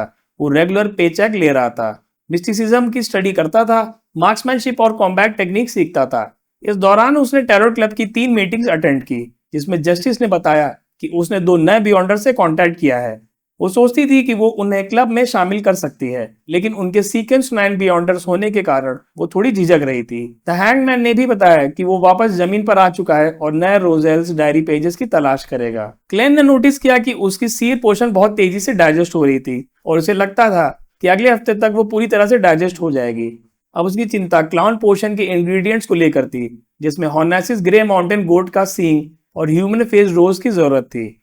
उसने डैक्स्टर गडेरियन से मिलने का भी प्लान किया ताकि वो टेलीपैथिस पोशन का फॉर्मूला ले सके।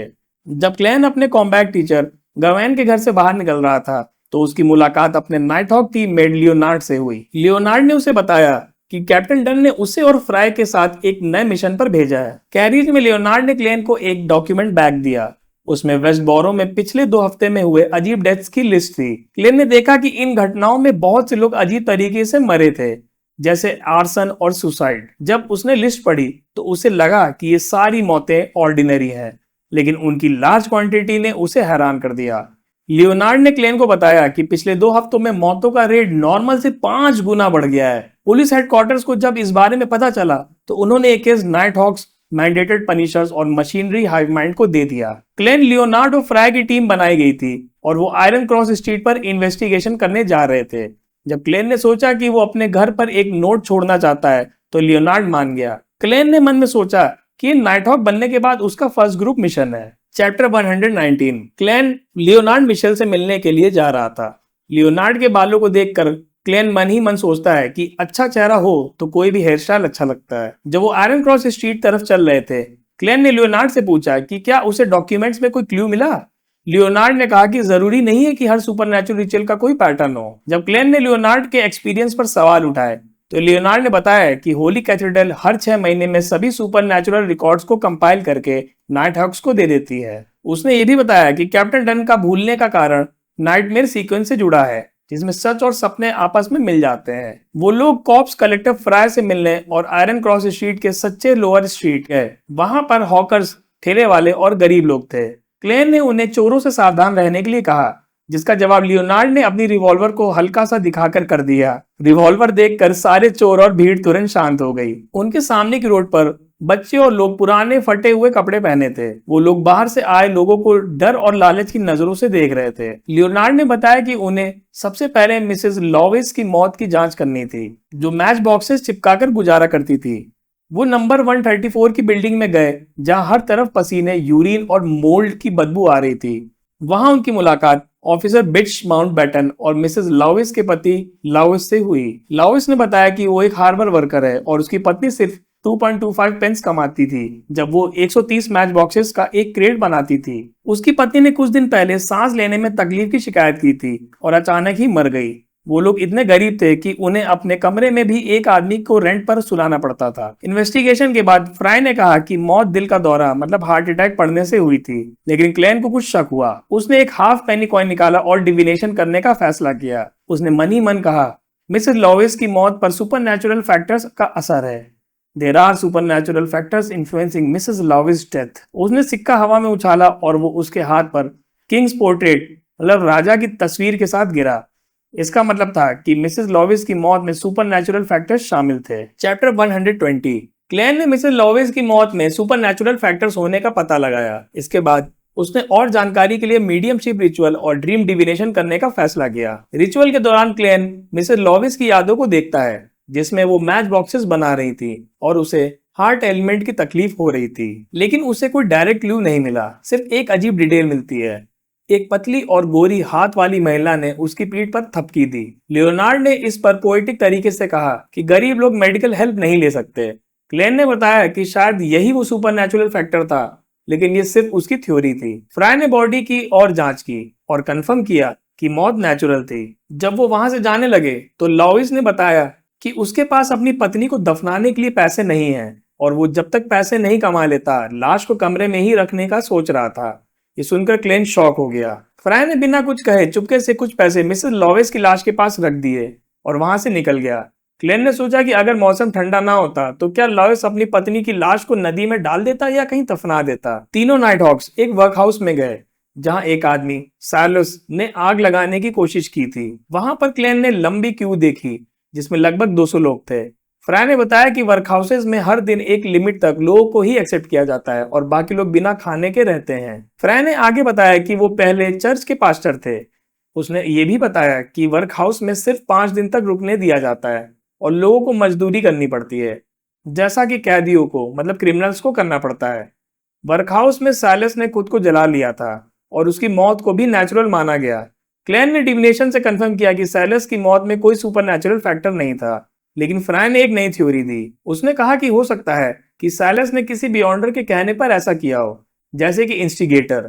क्लेन भी इस थ्योरी से सहमत हुआ, लेकिन उसे दोनों केसेस मिसेस लॉविस और साइलस में कोई कनेक्शन नजर नहीं आया। चैप्टर 121। क्लेन और फ्राई की थ्योरी सुनने के बाद लियोनार्ड ने कहा कि ऐसे केसेस की जांच करना मुश्किल है। उसने सुझाया कि वो जल्दी जल्दी सबकी जांच करे और फिर आगे बढ़े, लेकिन उसने चुपके से क्लेन को एक तरफ बुलाया। लियोनार्ड ने क्लेन से पूछा कि अगर मिसेस लॉविस और साइलस के मामले में सुपरनैचुरल फैक्टर्स नहीं होते तो उनका अंजाम क्या होता। क्लेन ने जवाब दिया कि उनकी मौत तो वैसे भी जल्दी होने वाली थी। इस पर लियोनार्ड ने एक हाइपोथेसिस पेश किया। उनकी मौत का समय सुपरनैचुरल फैक्टर्स ने आगे बढ़ा दिया है। उनकी लाइफ फोर्स चोरी कर ली गई है, जिसका इस्तेमाल शायद इविल गॉड्स या डेविल्स को बुलाने या किसी बड़े कर्ज के लिए किया जा रहा है। लियोनार्ड ने आगे बताया कि वो जानता है कि क्लैन भी सील्ड आर्टिफैक्ट 2-049 वाली घटना के बाद स्पेशल है। उसने कहा कि वो भी आम बियॉन्डर से अलग है और उन्हें आपस में ये राज छुपाना चाहिए। लियोनार्ड ने कहा कि वो दोनों एक कहानी के दो प्रोटैगनिस्ट की तरह हैं और कहा the wheels of history are set in motion. Klein भी इस बात से सहमत हुआ, लेकिन मन ही मन वो लियोनार्ड के राज को जानने के लिए बहुत क्यूरियस हो गया था। लेकिन जब क्लेन ने पूछा कि वो ऑल्टर कैसे ढूंढेंगे, तो लियोनार्ड ने उसकी कैरेक्टरिस्टिक्स बताई। वहां मौत का घना ऑरा होगा, टेम्परेचर 5 डिग्री कम होगा और हमेशा एक ठंडी हवा चलेगी। उसने कहा कि क्लेन को अपने सीर एबिलिटीज का इस्तेमाल करके इस जगह को ढूंढना चाहिए। क्लेन ने शांत जगह और विक्टिम की पर्सनल बिलोंगिंग्स की शर्त रखी। लियोनार्ड तुरंत मान गया और वो लोग क्लेन के घर गए। क्लेन ने अपने कमरे में अकेले डिविनेशन रिचुअल शुरू किया। उसने जानबूझकर अपने वर्ड ऑफ फॉग वाली पावर का इस्तेमाल नहीं किया, क्योंकि उसे डर था कि लियोनार्ड को शक हो सकता है। डिविनेशन के दौरान क्लेन को एक हेजी और फ्रेगमेंटेड सीन दिखा। फिर उसके सामने एक साफ इमेज आई, एक 2 मंजिला ग्रे ब्लू बिल्डिंग जिसके बगल से एक नदी बहती थी। उसके आसपास की जमीन काली थी और वहां पर कुछ भी नहीं उग रहा था। क्लेन को इससे लियोनार्ड की हाइपोथेसिस सही लगी, लेकिन अब उसे टिंजन सिटी में इस जगह को ढूंढना था जिसमें काफी नदियां थीं। चैप्टर 122। क्लेन अपने डिविनेशन के बारे में फ्राई और लियोनार्ड को बताता है। उसने बताया कि उसने सपने में एक ग्रेज ब्लू 2 मंजिला बिल्डिंग देखी जिसके आसपास की जमीन काली थी और पास में एक चौड़ी नदी थी। लियोनार्ड ने उनकी तलाश को और आसान बनाने के लिए एक आइडिया दिया। उसने कहा कि एक क्रिमिनल पहले अपने ऑल्टर से दूर वाले इलाकों में शिकार करता है और फिर धीरे धीरे पास के लोगों को टारगेट करता है। ये सुनकर क्लेन को लगा कि लियोनार्ड एक ब्रिलियंट डिटेक्टिव है। लियोनार्ड की बात मानकर उन्होंने वेस्ट बोरो के डेथ रिकॉर्ड्स को चेक किया और पाया कि सबसे ज्यादा मौतों का मामला वेस्ट बोरो में ही हुआ है। तीनों नाइटहॉक्स एक कैरियज में वेस्ट बोरो की तरफ निकल गए। लियोनार्ड कैरियज में आराम से बैठा था, जबकि क्लेन और फ्राई खिड़की से बाहर बिल्डिंग्स देख रहे थे।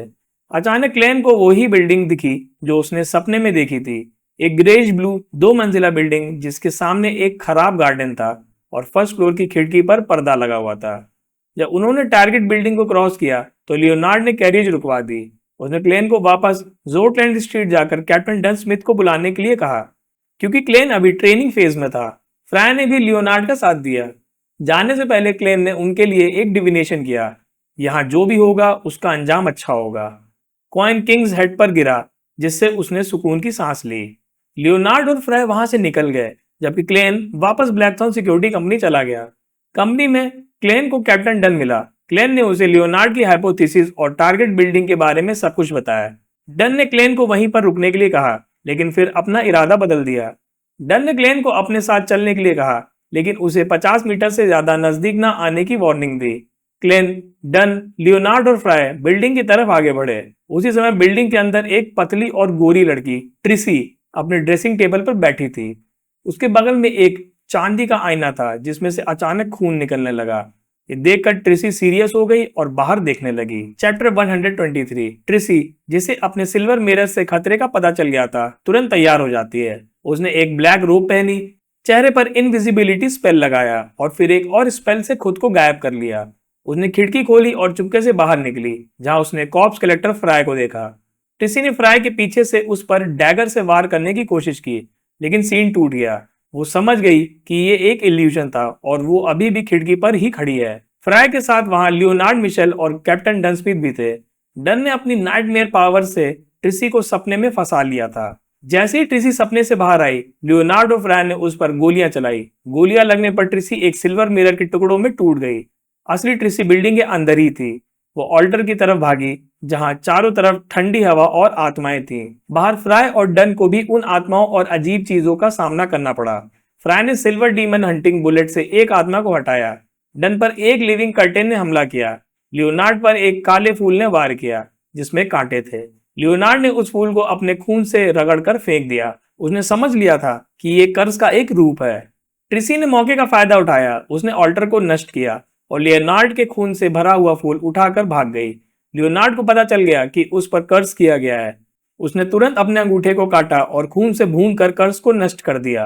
ट्रिसी टसॉक रिवर के पास पहुंची। उसने लियोनार्ड के खून वाले फूल को एक काली आग से जला दिया और खुद नदी में कूद गई। लियोनार्ड डन और फ्राई के पास वापस गया और बताया कि टारगेट भाग गया है। डन ने कहा कि वो टारगेट बहुत होशियार और पावरफुल था, शायद सीक्वेंस 7 बियॉन्डर है। डन ने फिर क्लेन को बुलाने के लिए कहा। चैप्टर 124। क्लेन एक बिल्डिंग की छाया में छिपा हुआ था, जहां वो गनशॉट्स और हवाओं की आवाज सुन रहा था। उसे डर लग रहा था कि अगर दुश्मन उसकी तरफ आया तो वो क्या करेगा। कुछ देर बाद उसने टारगेट बिल्डिंग से लियोनार्ड मिशेल के गाने की आवाज सुनी, जो कि उनका सिग्नल था। अपने डर को छुपाते हुए क्लेन ने सबसे पहले पेंडुलम से डिविनेशन किया कि कहीं ये गाना कोई इल्यूजन तो नहीं। पेंडुलम ने काउंटर क्लॉकवाइज घूमकर बताया कि ये इल्यूजन नहीं है। इससे क्लेन को तसल्ली मिली। जब क्लेन गेट से अंदर गया तो उसे वहां तेज ठंड और सूखे हुए पत्ते दिखे। उसने अपनी स्पिरिट विजन का इस्तेमाल किया और आगे बढ़ा।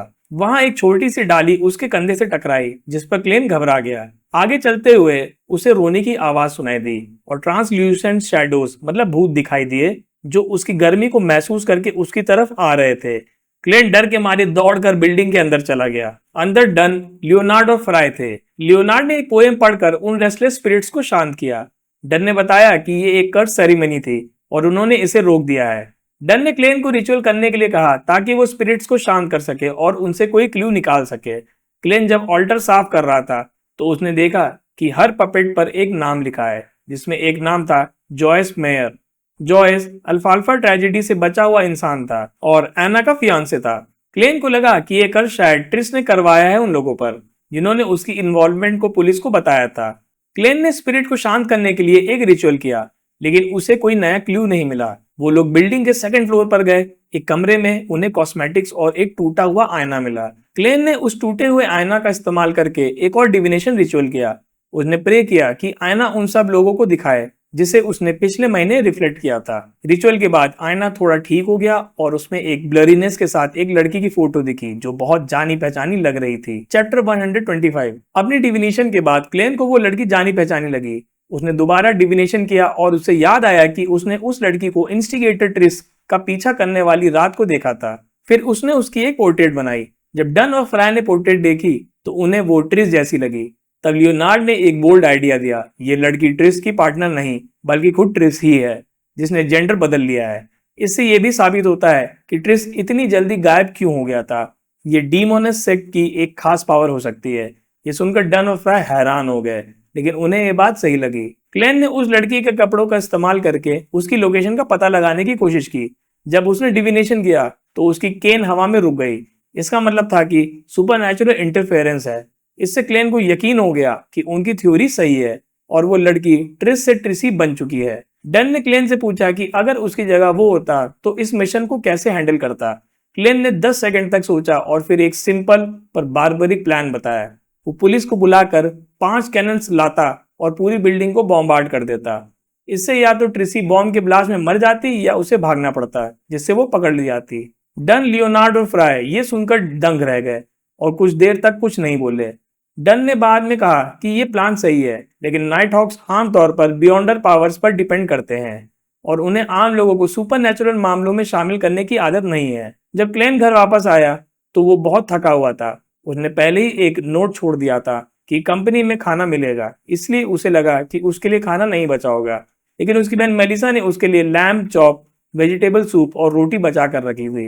जब क्लेन ने हैरानी से पूछा तो मेलिसा ने कहा कि उसे लगा था कि काम पर मिलने वाला खाना अच्छा नहीं होगा।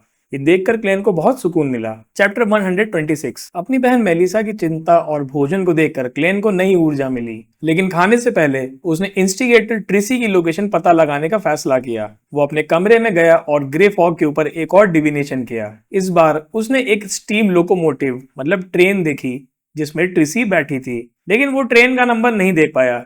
लेकिन क्लेन ने सोचा कि शायद उसकी डिविनेशन पावर अभी भी उतनी बेहतर नहीं है, और उसने ये भी सोचा कि वो ये बात कैप्टन डन को नहीं बताएगा ताकि उस पर शक ना हो। अगली सुबह ब्लैकथॉर्न सिक्योरिटी कंपनी पहुंचने पर क्लेन ने नोटिस किया कि वहां कोई ट्रेन नहीं चलती, खास करके रात को। ये एक ऐसी गलती थी जो उसने अपने अर्थ की नॉलेज की वजह से की थी। क्लेन को अचानक एहसास हुआ कि उसने जो विजन देखा था वो कल रात का नहीं बल्कि आज या आने वाले दिनों का था। उसका दिल जोर से धड़कने लगा। तुरंत वो लियोनार्ड से मिला और उसे अपनी डिविनेशन के बारे में बताया। लियोनार्ड ने उसकी बातें सुनते ही तुरंत कैप्टन डन को एक रिलायबल टिप देने का बहाना बनाया और ट्रेन स्टेशन की तरफ निकल गया। क्लेन ड्यूटी रूम में नील से मिला। नील ने उसे कॉफी बनाकर दी।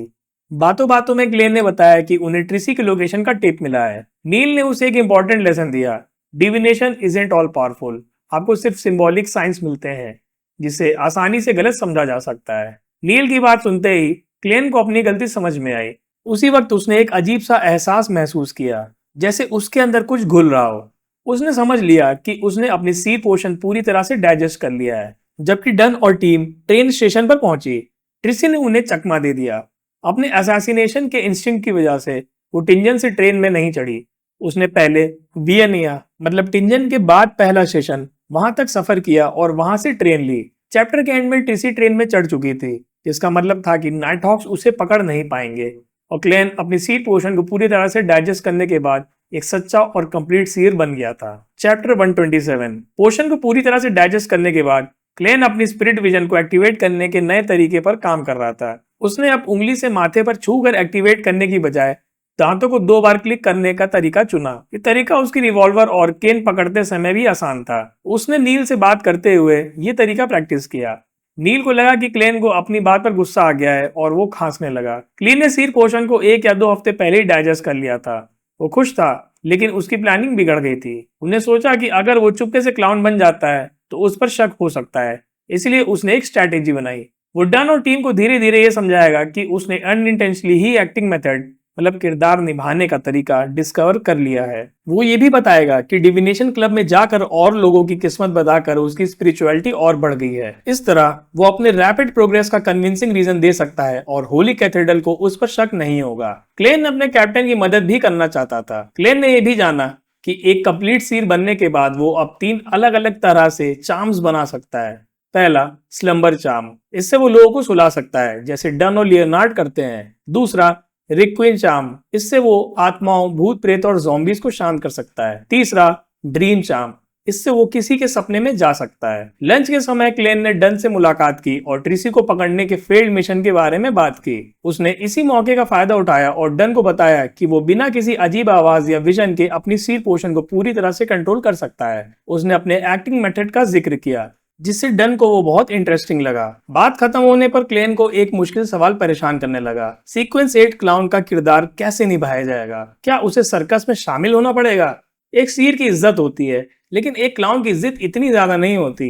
ये सोचकर क्लेन को थोड़ा स्ट्रेस हुआ। चैप्टर 128। दोपहर के खाने के बाद क्लेन ने अपनी रूटीन शुरू कर दी।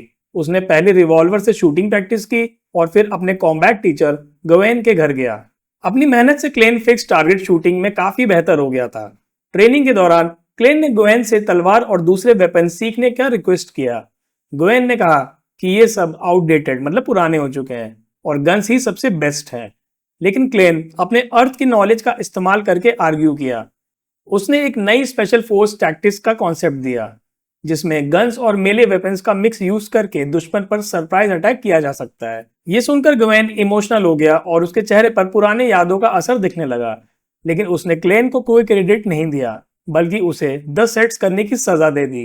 बुरी तरह से थकने के बाद क्लेन इविल ड्रैगन बार के अंडरग्राउंड मार्केट में गया। वहां उसने मॉन्स्टर एडमिसॉल को नहीं देखा और पता चला कि वो dead dead everyone has to die जैसे मंत्र का जाप कर रहा था। क्लेन ने मार्केट में बियॉन्डर इंग्रेडिएंट्स की प्राइसेस पता की। उसे पता चला कि एक एक आइटम की कीमत 150 से 280 पाउंड तक है, जबकि उसके पास कुल 7 पाउंड 5 सोली ही बचे थे। वो अपने आप में सोचा, मैं सारे सीक्रेट ऑर्गेनाइजेशंस में सबसे गरीब बॉस हूँ। उसने निराश होकर सिर्फ चार्म्स बनाने का सामान खरीदा, जिसमें उसके 1 पाउंड 15 सोली खर्च हो गए। अब उसके पास सिर्फ 5 पाउंड 10 सोली बचे थे। जब क्लेन चार्म का सामान लेकर वापस जा रहा था, तो उसकी मुलाकात नील और इविल ड्रैगन बार के बॉस स्वैन से हुई। स्वैन काफी घबराया हुआ लग रहा था। उसने चुपके से उन्हें बताया कि उनके पास एक इमरजेंसी है। एक मैंडेटेड पनिशर ने पास में ही कंट्रोल खो दिया है और उन्हें उससे पहले रोकना होगा कि वो किसी आम इंसान को नुकसान ना पहुंचाए। चैप्टर 129। क्लेन का दिल जोर से धड़कने लगा जब उसने पहली बार रैम्पेजर मतलब कंट्रोल खो चुका बियॉन्डर के बारे में सुना। वो घबरा गया था, लेकिन जब उसने नील और स्वैन को बिना किसी झिझक के मदद करते देखा, तो उसे नाइट हॉक्स और मैंडेटेड पनिशर्स के बीच की दुश्मनी से ज्यादा उनका शेयर्ड सेंस ऑफ ड्यूटी समझ में आ गई। उनका मकसद था टिंजन को सुपरनैचुरल खतरों से बचाना। वो तीनों दौड़ते हुए हार्बर के पास एक कार्गो शिप पर पहुंचे, जहां लड़ाई शुरू हो चुकी थी। रैम्पेजर एक इंसान से बदलकर डार्क ग्रीन स्केल्स और वेब्ड हैंड्स वाला एक मरमैन जैसा मॉन्स्टर बन गया था। उसके शरीर से कोरोसिव फ्लूइड मतलब एसिड जैसा फ्लूइड टपक रहा था। लड़ाई के दौरान नील ने क्लेन को एक स्लम्बर चार्म दिया और उसे एंशिएंट हर्मीज में एवरनाइट मंत्र बोलकर उसे इस्तेमाल करने का तरीका बताया। नील ने भी अपना चार्म यूज किया, जिससे मॉन्स्टर थोड़ा धीमा हो गया। जब मॉन्स्टर भागने की कोशिश कर रहा था, तो क्लेन ने भी अपना चार्म उस पर फेंका। इससे मॉन्स्टर आधी नींद वाली हालत में चला गया। इसी मौके का फायदा उठाते हुए स्वैन ने अपनी फोक ऑफ रेज की पावर का इस्तेमाल किया। उसने हवा से कूदकर मॉन्स्टर के सर पर एक भयंकर पंच मारा, जिससे उसका सर एकदम चकनाचूर हो गया। लड़ाई खत्म होने के बाद स्वैन ने मर चुके मॉन्स्टर पर शराब डाली, जैसा कि एक विदाई सेरेमनी हो। ओल्ड नील ने क्लेन को बताया कि ये रैम्पेजर उनका साथी था, जिसने 30 साल तक स्वैन के साथ काम किया और कई मॉन्स्टर्स को मारा था। ये देखकर क्लेन समझ गया कि एक हीरो ने कैसे एक मॉन्स्टर बनकर अपनी जान दी। ये एक सैड लेसन था जो हर बियॉन्डर को सीखना पड़ता है। चैप्टर 130। रैम्पेजर के कॉप्स को देखकर क्लेन ने नाइटहॉक्स और दूसरे बियॉन्डर्स की जिंदगी का दुख महसूस किया। उनका काम आम लोगों से छुपा होता है, लेकिन उनका दर्द और खतरा बिल्कुल सच्चे होते हैं। क्लेन ने सोचा कि कभी ना कभी उसका दुश्मन उसका ही कोई साथी हो सकता है। जाते हुए क्लेन ने देखा कि ओल्ड नील के हाथ पर चोट लगी है। नील ने उसे बताया कि वो एक स्प्लिटर से घायल हो गया था, लेकिन उसे कोई फिक्र नहीं थी। जब क्लेन ने उसकी तारीफ की कि वो इतने खतरे में भी शांत रहते हैं, तो नील ने एक कहानी सुनाई। कहानी सुनाने के बाद नील ने बताया कि वो सिर्फ एक मजाक कर रहा था और कहानी का असली मॉरल है, अपने आप पर विश्वास करो और अपने टीममेट्स पर भी। क्लेन घर पहुंचा और देखा कि बेंसन खाना बना रहा है। बेंसन ने बड़े कॉन्फिडेंस से बताया कि कुकिंग कितनी आसान है, लेकिन क्लेन और मेलिसा दोनों को उसकी बात सुनकर डर लगा। उन्हें बेंसन की कुकिंग पर बिल्कुल भरोसा नहीं था। उन दोनों ने तुरंत डिसाइड किया कि उन्हें एक मेड हायर करनी चाहिए। इसी बात पर क्लेन ने अनजाने में अपना कोट उतारने की कोशिश की, लेकिन तभी उसे याद आया कि उसकी रिवॉल्वर बगल में छुपी हुई है। उन्हें तुरंत बहाना बनाया और बोला कि मेड को रेस्ट करने के लिए कमरा मिलना चाहिए। इसी दौरान बैकलैंड में ऑड्रे हॉल एक सीक्रेट बियॉन्डर गैदरिंग में जा रही थी। उसने एक ब्लैक हुडेड रोब पहनी थी, जिसे उसकी पहचान छुपी रहे। उसके साथ विस्कॉन ग्लैंड और उसकी बियॉन्डर दोस्त फोर्स वॉल और ज़ाओ डेरेचा भी थी। ज़ाओ की परसुएशन स्किल्स मतलब किसी व्यक्ति को खास विचार, राय या कार्य को अपनाने के लिए मनाना, प्रभावित करना। उसको दिखाने के लिए उसने अनजाने में अपनी एक ट्रायंगुलर ब्लेड गिरा दी। ये देखकर सब चुप हो गए, जिससे वहां का माहौल थोड़ा फनी हो गया। जब वो सब अंदर गए, तो ऑड्रे ने एक ब्लैक रॉब्ड आदमी को देखा। फोर्स ने उसे मिस्टर ए बताया। ऑड्रे ने उसकी शक्ति को महसूस किया, लेकिन उसकी डिस्गस्टिंग नजर उसके पूरे शरीर पर घूम रही थी, जिससे ऑड्रे को बहुत डिस्कम्फर्ट हुआ। चैप्टर 131। ऑड्रे ने मिस्टर ए के बारे में सोचा और उसे द फूल के सामने कम पाया, लेकिन उसके दोस्तों फोर्स वॉल और जार डेरेचा ने बताया कि मिस्टर ए बहुत शक्तिशाली है और सीक्वेंस 7 बियॉन्डर्स तक को गायब कर चुका है। अंदर आने पर ऑड्रे ने देखा कि वहां तो ब्लैक बोर्ड्स हैं। फोर्स ने समझाया कि यहाँ लोग अपनी जरूरतें या बेचने वाली चीजें एनोनिमसली मतलब बेनाम लिखते हैं, ताकि उनकी पहचान छुपी रहे। ऑड्रे हैरान रह गई जब उसने ब्लैक बोर्ड पर लिखी हुई चीजों की कीमत देखी। बियॉन्डर इंग्रेडिएंट्स यहाँ उसकी सोच से बहुत ज्यादा सस्ते थे। पहला मैनहॉल फिश की आंखें 165 पाउंड्स, दूसरा एम्परर रोजेल की नोटबुक के पेजेस 20 पाउंड, तीसरा मरलॉक स्लाइम 30 पाउंड्स, चौथा शेरिफ पोशन का फॉर्मूला 450 पाउंड। अपनी एनुअल इनकम जो 1500 पाउंड से 25,000 पाउंड तक थी, ऑड्रे ने महसूस किया कि वो यहाँ मौजूद सबसे अमीर लोगों में से एक है। उसने तुरंत एम्परर रोजेल की नोटबुक के 3 पेजेस 20 पाउंड में खरीद लिए। अपनी स्पेक्टेटर शक्तियों का इस्तेमाल करके ऑर्डर ने वहां मौजूद लोगों को ऑब्जर्व किया। उसने पाया कि मिस्टर ए की नजर इतनी तेज है कि वो कपड़ों के अंदर तक देख सकते हैं। उसने मिस्टर ए की नजर को डिसगस्टिंग कहा। उसने ये भी डिड्यूस किया कि जाओ को शेरिफ के फॉर्मूला की बहुत जरूरत है, लेकिन उसके पास पैसे की कमी है। जब एक यंग मैन ने बताया कि उसने रोज़ेल की डायरी के सिंबल्स को अपने ऊपर टैटू करके ताकत हासिल की है, तो ऑड्रे ने उससे पहचान लिया कि वो गलत है, क्योंकि मिस्टर फूल ने पहले ही बताया था कि वो सिंबल्स बेकार हैं। सीक्रेट गैदरिंग से लौटने के बाद ऑड्रे रात के 10 बजे तक घर पहुंची। जब वो अपने कमरे में आई तो उसकी डॉग सूजी ने उसको एक अजीब तरह से देखा। ऑड्रे को लगा जैसे उसकी कुतिया ने उसे कोई लुक दिया हो और उसकी इमोशंस कॉम्प्लिकेट हो गई। चैप्टर 132। चैप्टर की शुरुआत में ऑड्रे अपनी गोल्डन रिट्रीवर सूजी से बात करती है। ऑड्रे को पता चला कि सूजी जो अब बोल सकती है, उसने काउंट और मेंबर्स ऑफ पार्लियामेंट की पॉलिटिकल बातें सुन ली हैं। सूजी ने ऑर्डर को बताया कि किंग और प्राइम मिनिस्टर सिविल सर्वेंट्स के लिए एग्जाम सिस्टम लाने पर सहमत हो गए हैं। ऑर्डर बहुत खुश होती है, क्योंकि ये पहला काम है जो उसने अपनी स्पेक्टेटर शक्तियों से सीक्रेटली गाइड किया है। रिवॉर्ड के तौर पर ऑर्डर उसे डॉग बिस्किट्स देती है, जिसे सूजी पहले तो सोफिस्टिकेटेड तरीके से खाने का सोचती है, लेकिन आखिर में अपनी कुथिया वाली इंस्टिंक्ट पर आकर पैकेट लेकर भाग गई। संडे को क्लैन ईवल ड्रैगन बार के अंडरग्राउंड मार्केट में मॉन्स्टर एडम सॉल को ढूंढने गया। उसने अपनी स्पिरिट विजन का इस्तेमाल करके देखा कि एडम सॉल बहुत ही डरी हुई हालत में है।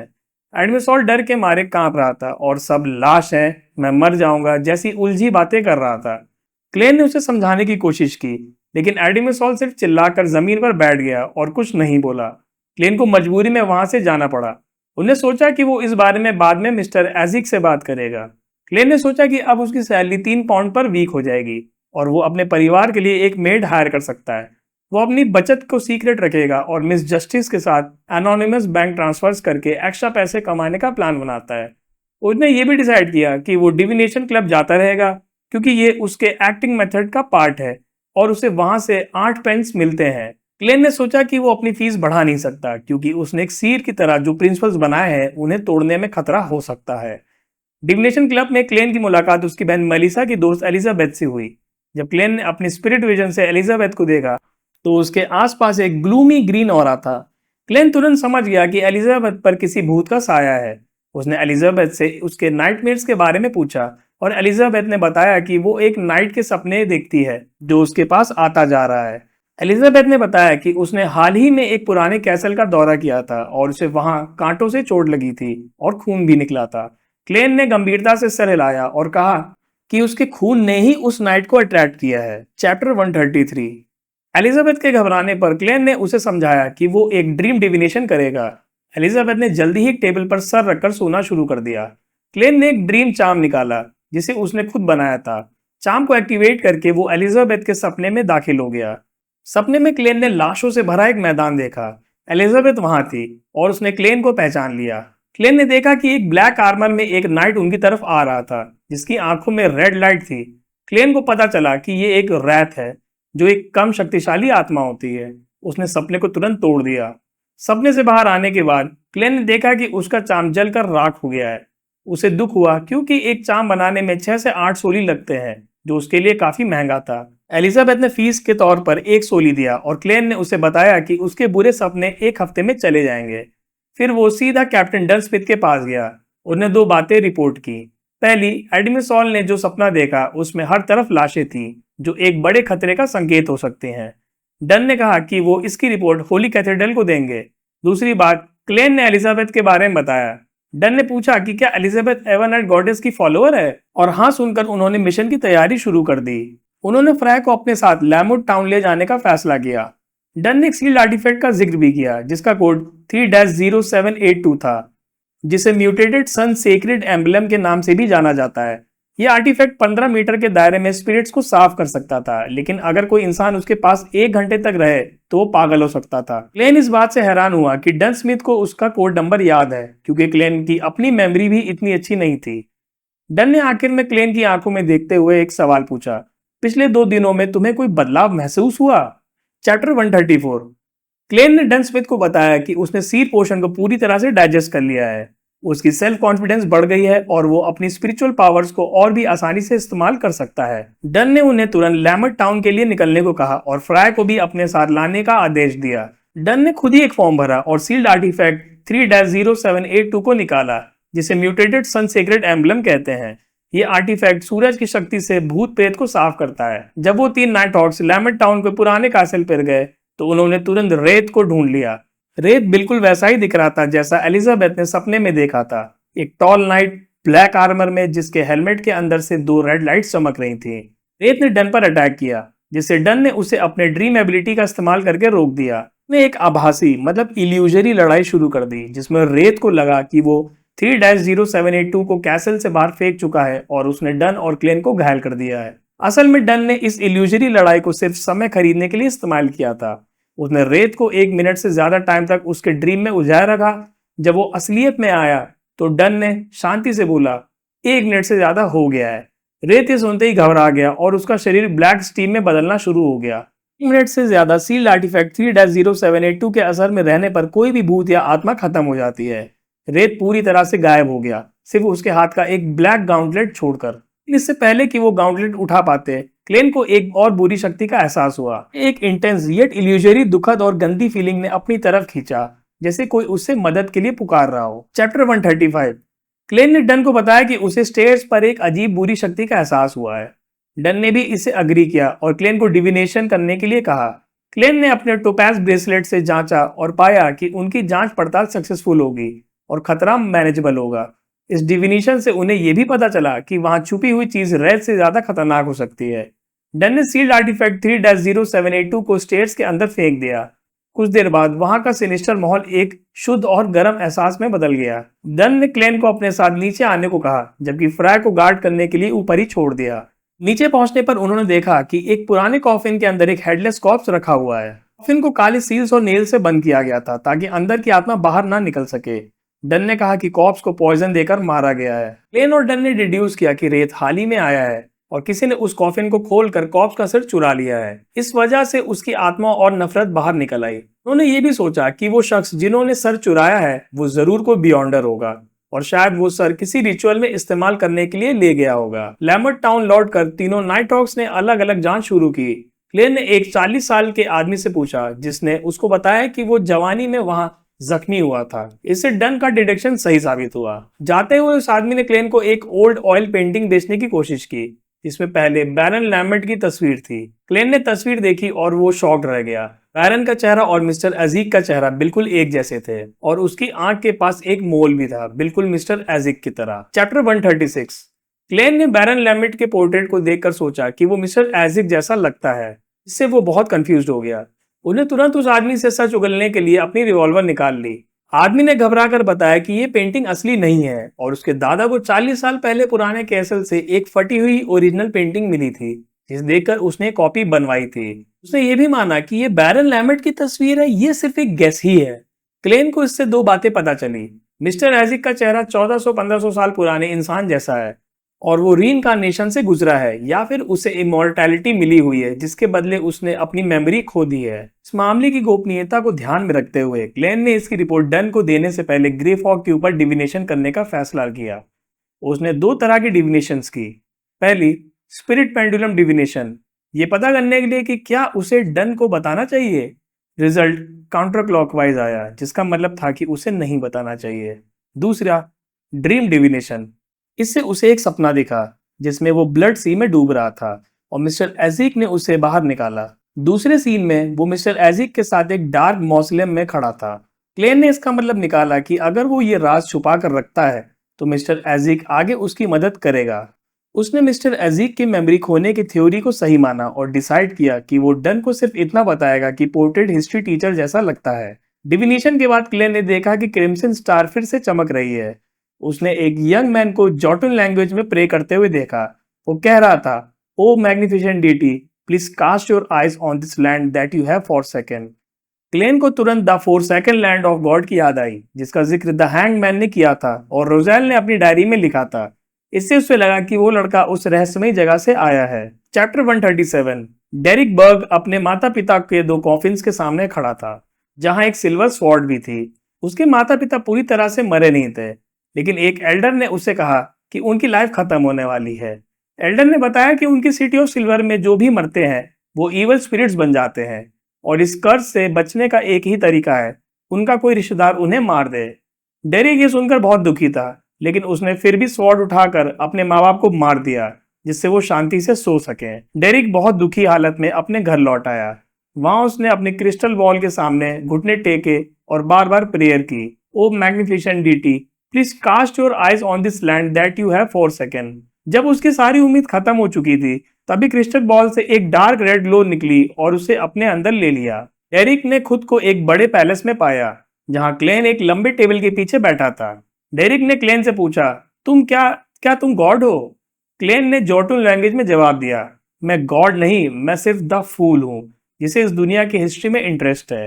डेरिक ने कहा कि उसकी प्रेयर नहीं बदलेगी।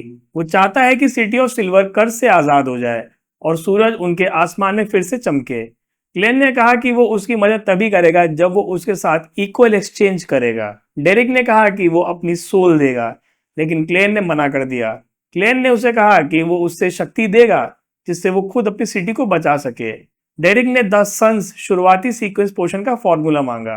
क्लेन ने उससे कहा कि वो अगले 2 दिन तक कहीं ना जाए और उसने डेरिक से उसकी सिटी की हिस्ट्री मांगी।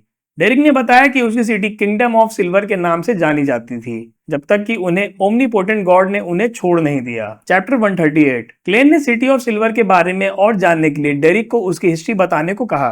डेरिक ने बताया कि उनका शहर, जिससे पहले किंगडम ऑफ सिल्वर कहा जाता था, तब तक आबाद था जब तक ओमनीपोटेंट और ओमनीसिएंट गॉड ने उन्हें छोड़ नहीं दिया। इसके बाद वहां सूरज गायब हो गया, बिजली और बादल उनके रूलर बन गए और मॉन्स्टर्स हर जगह फैल गए। डेरिक ने बताया कि उनके शहर में अब भी मॉन्स्टर का खतरा है और उन्हें मरने के बाद ही पोशन फॉर्मूलाज मिलते हैं। उसने जायंट पाथवे के सीक्वेंसेस के नाम बताए, sequence 9 Beyonder warrior, sequence 8 gladiator, sequence 7 weapons master, sequence 6 dawn paladin, sequence 5 guardian और सीक्वेंस 4 डीमन हंटर।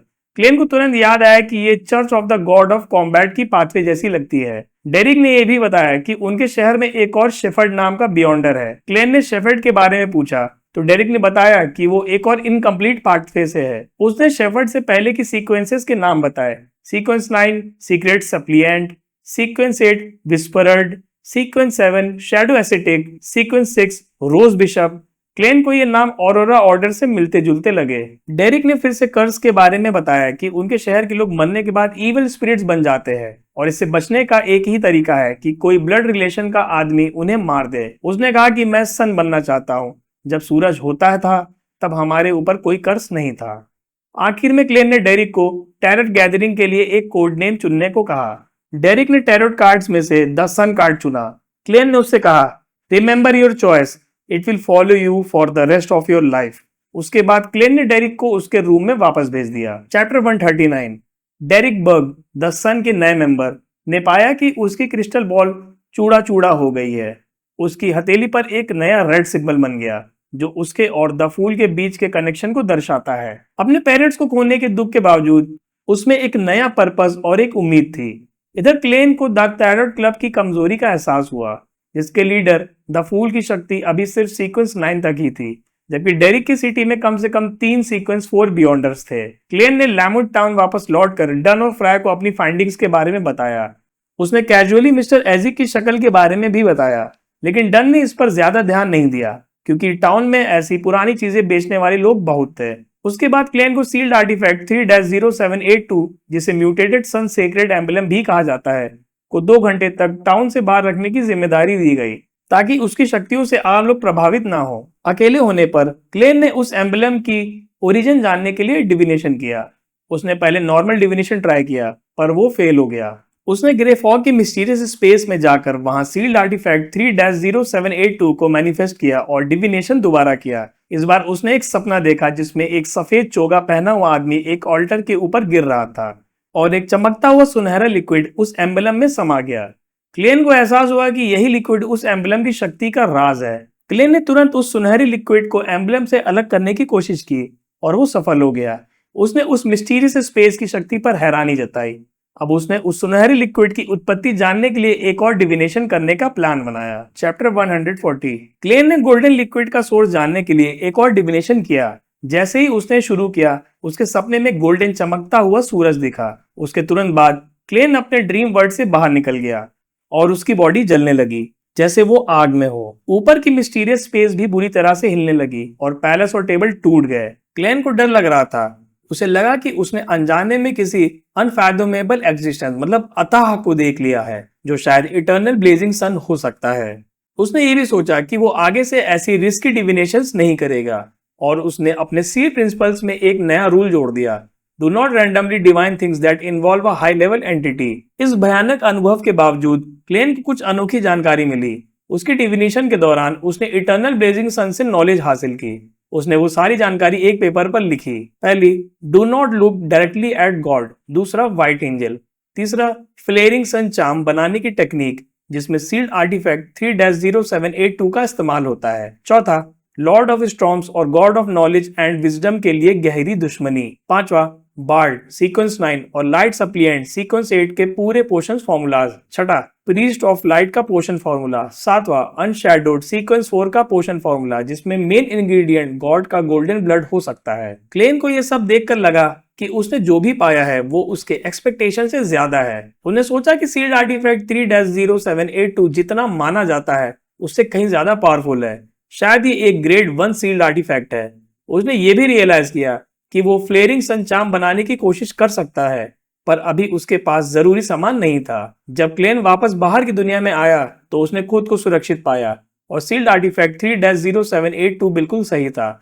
उसने गहरी सांस ली, थोड़ा थकावट महसूस किया और सोचा कि उसने मौत के दरवाजे पर जाकर लौटने का एक बड़ा अनुभव हासिल किया है। चैप्टर 141। डेरिक ने अपने हाथ पर रेड सिंबल देखा और रियलाइज किया कि द फूल के साथ उसका कनेक्शन अब बन चुका है। इधर क्लेन, जो सील्ड आर्टिफैक्ट 3-0782 को गार्ड कर रहा था, बहुत थक गया था। इसलिए उसने कॉर्प्स कलेक्टर फ्राई से सीखा हुआ कोई लार्ज ऑयल इस्तेमाल किया ताकि उसकी थकान थोड़ी कम हो। 1 घंटे बाद फ्राई ने उसकी जगह ली। फ्राई ने क्लेन को अगला शिफ्ट 7 घंटे के बाद लेने को कहा, जो कि पहले से डिसाइड किए गए टाइम से ज्यादा था। थकावट से चूर क्लेन इन मतलब स्मॉल होटल में लौट आया और बिस्तर पर सो गया। सपने में वो पहले अर्थ पर अपने पुराने घर में था जहाँ वो वीडियो गेम खेलते हुए खाना खा रहा था। अचानक उसका सपना बदल गया और वो टिंजन में अपने घर में था। उन्हें देखा कि कैप्टन डन उसके घर की खिड़की के बाहर खड़ा है और उसे घूर रहा है। उसने सोचा, कैप्टन क्या तुम्हें नाइटमेयर्स बनना नहीं आता? डन अंदर आया, उसकी प्लेट से सारा खाना खा गया और फिर चला गया। जब क्लेन उठा तो वो परेशान था कि उसका सपना का खाना सच्ची में गायब हो गया है और उसने डन के इस नाइटमेयर एक्टिंग मेथड पर हंसी रोकी नहीं। अगली सुबह क्लेन ने डन की जगह ले ली। साथ में वो ब्लैकथॉर्न सिक्योरिटी कंपनी वापस लौट आए जहां फ्राई ने मिशन रिपोर्ट टाइप की।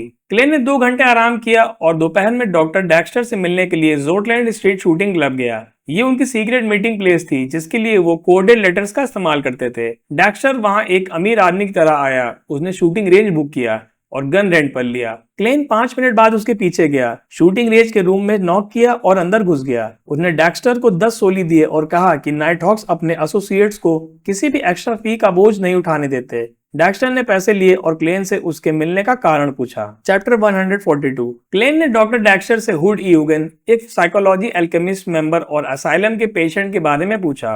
डेक्स्टर ने बताया कि हुड यूगन नॉर्मल लगता है और वो दूसरी पेशेंट्स पर बियॉन्डर स्किल्स ट्रेन कर रहा है, जो शायद पोशन के साइड इफेक्ट्स को कम करने का एक तरीका हो सकता है।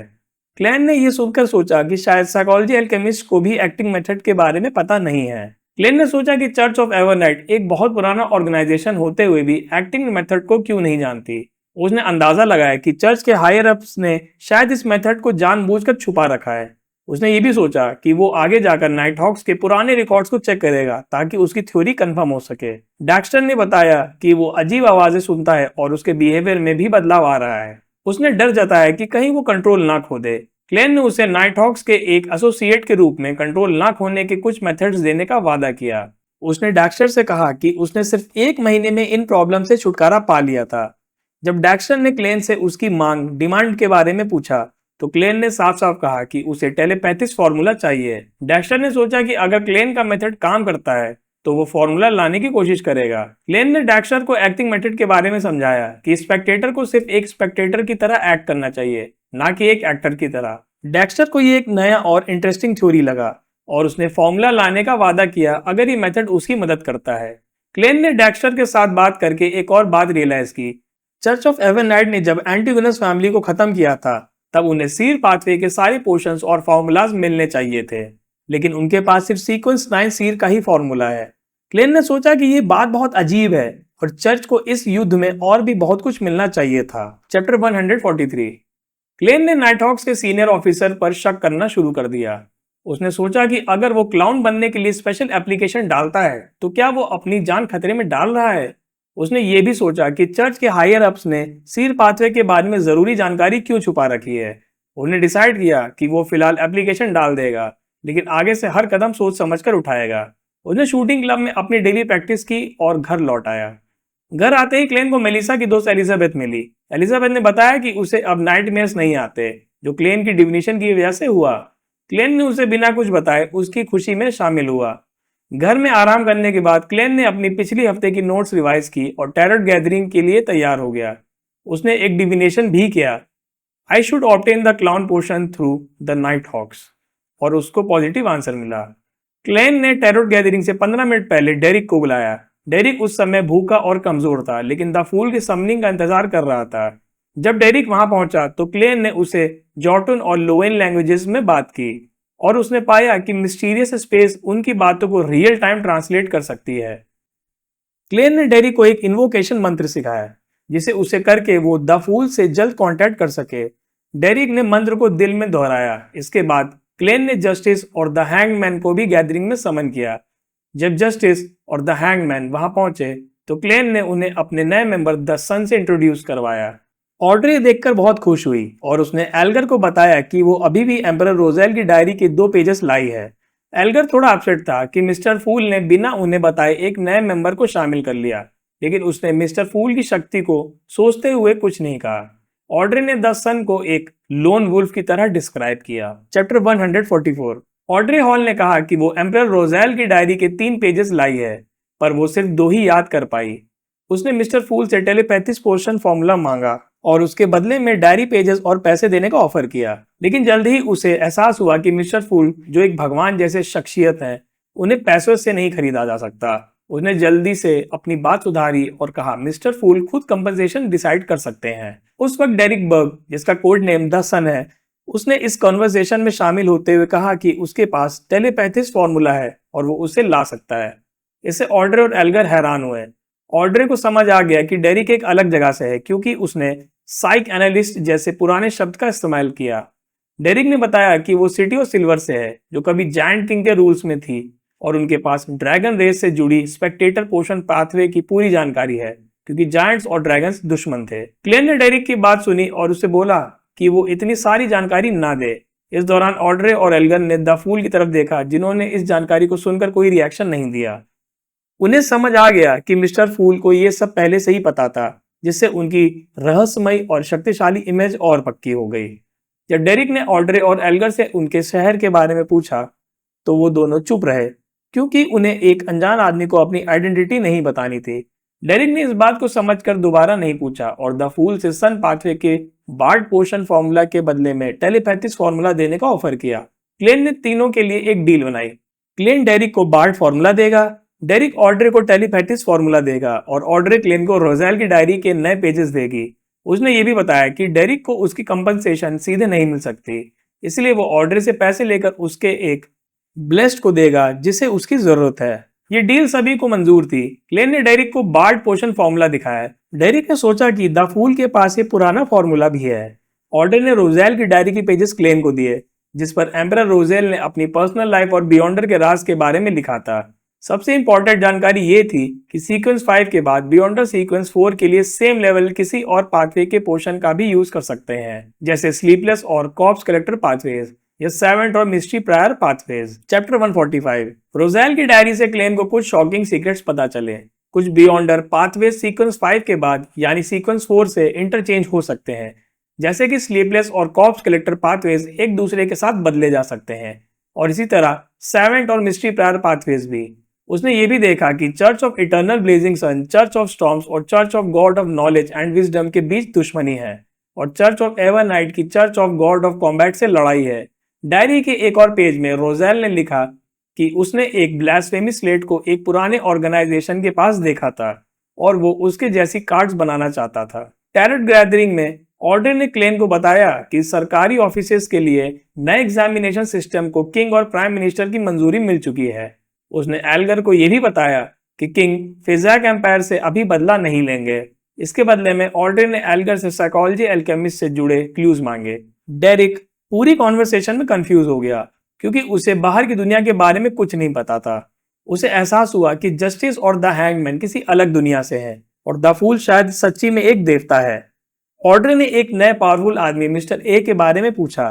एल्गन ने बताया कि वो शायद ऑरोरा ऑर्डर का एक ओरेकल है जिनके कोड नेम्स इंग्लिश अल्फाबेट से होते हैं और वो सभी सीक्वेंस 7 से सीक्वेंस 5 के बीच में पावरफुल बियॉन्डर्स होते हैं। इसके बाद एल्गन ने ऑड्रे से मदद मांगी एक डेंजरस पायरेट को ढूंढने के लिए जिसका नाम वाइस एडमिरल हरिकेन क्विलांगोज है। एल्गन ने द फूल से यह भी पूछा कि क्या उनका कोई ब्लेस जरूरत पड़ने पर मदद कर सकता है। क्लेन ने उन्हें यह बोलकर चौकन्ना कर दिया कि उसके ब्लेस सिर्फ तब मदद कर सकते हैं जब वो बैकलैंड में हो। चैप्टर 146। ऑड्रे ने एल्गर से क्विलांगोज के मिस्टिकल आइटम्स के बारे में पूछा। एल्गन ने बताया कि उस आइटम का नाम क्रीपिंग हंगर है और उसे हर दूसरे दिन एक जिंदा इंसान का मांस और आत्मा से भूख शांत करनी पड़ती है, नहीं तो वो अपने मालिक को ही खा जाता है। एल्गन ने यह भी बताया कि ये आइटम अपने मालिक को अलग अलग तरह की शक्तियां देता है। इस दौरान डेरिक ने अचानक शेफर्ड शब्द बोला जो एक सीक्वेंस 5 की बियॉन्डर जॉब है। उसने बताया कि एक शेफर्ड दूसरे बियॉन्डर्स की आत्माओं को ग्रेस कर सकता है और उनकी शक्तियों का इस्तेमाल कर सकता है जिससे वो बहुत खतरनाक बन जाते हैं। क्लेन और दूसरे मेंबर्स इस जानकारी को सुनकर हैरान हो गए। क्लेन ने सोचा कि डेरिक ने इतनी इंपॉर्टेंट जानकारी इतनी आसानी से दे दी। ऑड्रे ने एल्गर का मिशन क्विलांगोज को ढूंढने का एक्सेप्ट कर लिया। उसने कहा कि वो कोशिश करेगी पर सफलता की गारंटी नहीं है। एल्गन ने उसकी मदद के बदले में टेलीपैथिस्ट के मेन इंग्रेडिएंट्स देने का वादा किया। इसके बाद एल्गन ने क्विलांगोज का एक पोर्ट्रेट बनाया और क्लेन ने मीटिंग खत्म कर दी। गैदरिंग से निकलने के बाद डेरिक ने बार्ट फॉर्मूला को याद करके लिखा।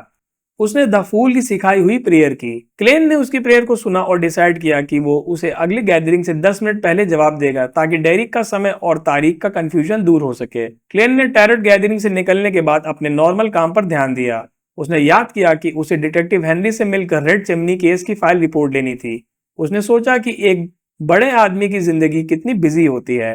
उसने एक जेंटलमैन की तरह कपड़े पहने और हेनरी के ऑफिस की तरफ चला गया। चैप्टर 147। क्लेन ने डिटेक्टिव हेनरी से रेड चिमनी केस की रिपोर्ट ली। हेनरी ने रिपोर्ट के लिए ज्यादा पैसे मांगे पर क्लेन ने उसकी बात नहीं सुनी और उसे पहले से ही डिसाइडेड फीस 4 पाउंड देकर रिपोर्ट ले ली। रिपोर्ट में 1179 ऐसी बिल्डिंग्स की लिस्ट थी जिसमें डार्क रेड चिमनी थी और टिंजन के आउटस्कर्ट्स में 546 ऐसी बिल्डिंग्स थी। क्लेन ने रिपोर्ट में उन 25 बिल्डिंग्स को शॉर्टलिस्ट किया जिनके टेनेंट्स पिछले 3 महीनों में बदले थे। उन्हें सोचा कि अगर वो असली बिल्डिंग्स ढूंढ लेता है तो उसकी स्पिरिचुअल सेंस उसे पहचान लेगी। उसने उनमें से 15 बिल्डिंग्स का दौरा किया पर उसे कुछ नहीं मिला। रात के 11 बजे क्लेन अपने कमरे में था जब अचानक से एक ठंडी हवा चली और उसके लैंप की रोशनी डार्क ग्रीन हो गई। उसने दीवार से बाहर आती हुई एक चेहरा देखा जिसमें ना आंखें थी और ना नाक, सिर्फ एक मुंह था। उस चेहरे ने डू नॉट फायर कहा। क्लेन ने तुरंत अपनी पिस्टल उठा ली और पूछा कि उसे क्या चाहिए। उस चेहरे ने बोला कि वो डैली है, यानी स्पिरिट मीडियम डैली।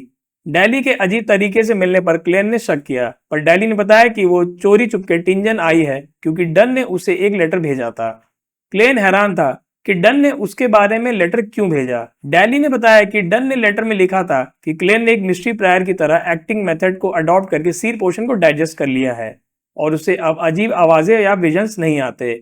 इस पर डैली ने कहा कि उसे यकीन हो गया है कि क्लेन ने एक्टिंग मेथड को डिड्यूस कर लिया है। क्लेन ने डैली की बात को ना कंफर्म किया और ना ही डिनाई, पर उसने समझ लिया कि डैली को भी एक्टिंग मेथड के बारे में पता है। डैली ने कहा कि वो भी एक्टिंग मेथड जानती है पर उसे ये समझने में लगभग 2 साल लगे जबकि क्लेन को सिर्फ 1.5 महीना लगा। क्लेन ने हंसकर कहा कि उसने डैली को अपना रोल मॉडल बनाया था इसीलिए उसे इतनी जल्दी सफलता मिल गई। चैप्टर 148। क्लेन ने डैली से पूछा कि क्या चर्च ऑफ एवरनाइट को एक्टिंग मेथड के बारे में पता है।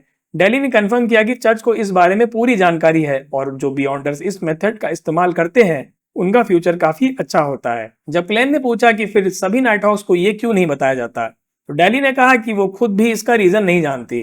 उसने बताया कि उसे कसम खिलवाई गई थी कि वो इस सीक्रेट को सिर्फ उन लोगों को बता सकती है जो इस मेथड को पहले से ही समझ चुके हैं, जैसे कि क्लेन। इसीलिए वो चाहती है कि क्लेन डन को इस मेथड के बारे में और साफ तौर पर समझा दे जब वो क्लाउन बनने के लिए स्पेशल एप्लीकेशन दे। क्लेन ने डैली से उसके एड्रेस के बारे में पूछा ताकि वो उससे बाद में कांटेक्ट कर सके। लेकिन डैली ने कहा कि वो पोस्ट ऑफिस का इस्तेमाल नहीं कर सकती। उसने क्लेन को एक रिचुअलिस्टिक मैजिक सिखाई जिससे वो एक स्पेशल स्पिरिट मैसेंजर को समन कर सकता है जो उसकी चिट्ठी बैकलैंड तक डैली के पास पहुंचा देगा। क्लेन ने इस प्रैग्मेटिक रिचुअल को ध्यान से सीखा जिसमें एक खास कैंडल और मंत्र का इस्तेमाल होता है और ये किसी भी भगवान को प्रे किए बिना काम करता है। क्लेन ने सोचा कि अगर वो इस रिचुअल में मंत्र बदलकर द फूल को समन करने की कोशिश करे तो क्या होगा। क्लेन ने डैली से बियॉन्डर पाथवेज में सीक्वेंस बदलने के टाइम के बारे में पूछा। डैली ने बताया कि सीक्वेंस 8 से 7 में जाने में 3 महीने से 2 साल तक लग सकते हैं और सीक्वेंस 7 से 6 में जाने में 6 महीने से 3 साल तक लग सकते हैं। इससे क्लेन ने अंदाजा लगाया कि डैली खुद अब सीक्वेंस 6 स्पिरिट गाइड है। डैली ने इस बात को कंफर्म किया और कहा कि इसी वजह से उसे बैकलैंड डायोसिस में ट्रांसफर कर दिया गया था। बातें खत्म होने पर डैली का चेहरा दीवार में वापस चला गया। अगली सुबह क्लेन ब्लैकथॉर्न सिक्योरिटी कंपनी पहुंचा। रोजैन ने उसे बताया कि उन्हें नया क्लर्क मिल गया है और क्लेन ने उसे बधाई दी। फिर क्लेन डन के ऑफिस में गया। जब क्लेन अंदर गया तो डन तुरंत अलर्ट हो गया जैसे कि वो किसी खतरे के लिए तैयार हो। क्लेन ने उसे कहा कि उसे एक रिपोर्ट देनी है। चैप्टर 149। क्लेन ने डन स्मिथ को एक डायरेक्ट हिंट दिया। उसने डन को बताया कि उसने अपने पिछले अनुभवों से समझा कि सीक्वेंस पोर्शन के नाम एक तरह के रूल्स मतलब प्रिंसिपल्स होते हैं। अगर इन रूल्स के हिसाब से काम किया जाए तो एक बियॉन्डर उस पोर्शंस के नेगेटिव इफेक्ट से बच सकता है। जब क्लेन ने इस मेथड का इस्तेमाल करके सील पोर्शन के प्रिंसिपल्स को फॉलो किया तो उसके ऑडिटरी और विजुअल इल्यूजन्स खत्म हो गए। डन ने क्लेन की बात को ध्यान से सुना और उससे समझाने की कोशिश की। उसने पाइप जलाई और कुछ देर बाद कहा कि शायद वो भी कुछ समझा है। क्लेन मनी मन में डन के लिए परेशान था क्योंकि वो चाहता था कि डन इस मेथड को समझाए पर चर्च को इसके बारे में ना बताए। क्लेन ने सोचा कि अगर डन नहीं समझता है तो वो स्पेशल एप्लीकेशन सबमिट करने से पहले उसे सीधे सीधे सब बता देगा। ऑफिस से निकलने के बाद क्लेन अपने मिस्टिसिज्म के टीचर नील से मिला जो बीमार था। क्लेन ने उसकी मदद की और खुद स्टडी करने लगा। शाम को क्लेन ने अपनी रेड चिमनी इन्वेस्टिगेशन जारी रखी और बचे हुए 10 घरों की जांच की पर फिर से उसे वो घर नहीं मिला जो उसने डिविनेशन में देखा था। इससे क्लेन थोड़ा निराश हो गया पर उसने हिम्मत नहीं हारी और इन्वेस्टिगेशन जारी रखने का फैसला किया। अपने घर जाते वक्त क्लेन को याद आया कि वो मिस्टर एजिक के घर के पास से जा रहा है। उसने मिस्टर एजिक के घर जाकर डोरबेल बजाई। मिस्टर एजिक ने दरवाजा खोला और बताया कि वो अभी अभी वापस आए हैं। क्लेन ने मिस्टर एजिक को बताया कि उसे उसके पास से जुड़ा एक क्लू मिला है। उसने मिस्टर एजिक को लैम्बर्ट टाउन के एक आदमी के बारे में बताया जिसके पास बैरन लैम्बर्ट का पोर्ट्रेट था। उसने पोर्ट्रेट में बने आदमी का चेहरा मिस्टर एजिक से मिलता था और उसके कान के पास उसी जगह पर मोल मतलब एक तिल भी था। मिस्टर एजिक ने कहा कि उसे कुछ याद नहीं आ रहा पर वो उस अबैंडन्ड कैसल में जाकर खुद जांच करना चाहेगा। चैप्टर 150। क्लेन ने अपनी बहन मेलिसा को बताया कि वो मिस्टर एजिक के साथ लैम्बर्ट टाउन जा रहा है और रात तक वापस नहीं आएगा। उसके बाद वो और एजिक एक कैरिज में बैठकर लैम्बर्ट टाउन के लिए निकल गए। रास्ते में क्लेन ने देखा कि एजिक बहुत बेचैन था और तेजी से चल रहा था। जब वो अबैंडन्ड कैसल पहुंचे तो एजिक ने कहा कि उसने इस जगह को अपने सपनों में देखा है। उन्हें कैसल के अंदर अलग अलग हिस्सों के बारे में बताया जैसे स्टेबल्स, कुएं और बगीचे, जैसे कि उसे सब कुछ याद था। उसने एक लड़के के बारे में भी बताया जो वहां तलवार से खेलता था और अपनी पत्नी के बारे में भी। जब वो दोनों कैसल के अंदर गए तो एजिक सीधे उस सीक्रेट बेसमेंट में चला गया जहां ब्लैक आर्मर्ड नाइट का कॉफिन रखा था। क्लेन ने देखा कि कॉफिन अब बंद था। एजिक ने कॉफिन को खोला और उसके अंदर बिना खोपड़ी के कंकाल को देखकर दर्द से चीख पड़ा। क्लेन ने महसूस किया कि एजिक अब और भी ज्यादा सीरियस हो गया है। दर्द से बाहर आने के बाद एजिक ने कहा कि उसने क्लेन की डेस्टिनी को खराब करने वाली शक्ति को महसूस किया है। उसने बताया कि वो उस आदमी को ट्रेस कर सकता है जिसने उसके बेटे की खोपड़ी ले ली थी। एजिक ने अपनी उंगली काटी और एक बूंद खून उस कंकाल पर गिरा दिया। खून गिरते ही वो कंकाल खून की तरह लाल हो गया और क्लेन को एक बच्चे के रोने की आवाज सुनाई दी। उसकी आंखों के सामने एक मिस्टीरियस डोर खुला जिसके अंदर से कई भूतिया हाथ बाहर आए। उस डोर के बीच में क्लेन ने उस सफेद खोपड़ी को जमीन पर गिरते हुए और मिट्टी में मिलते हुए देखा। जल्द ही सब कुछ नॉर्मल हो गया। एजिक ने कहा कि वो उस आदमी को ट्रेस नहीं कर पाया। उसने क्लेन से कहा कि वो आगे भी इस मामले में उसकी मदद चाहता है। क्लेन ने इस बात को स्वीकार कर लिया।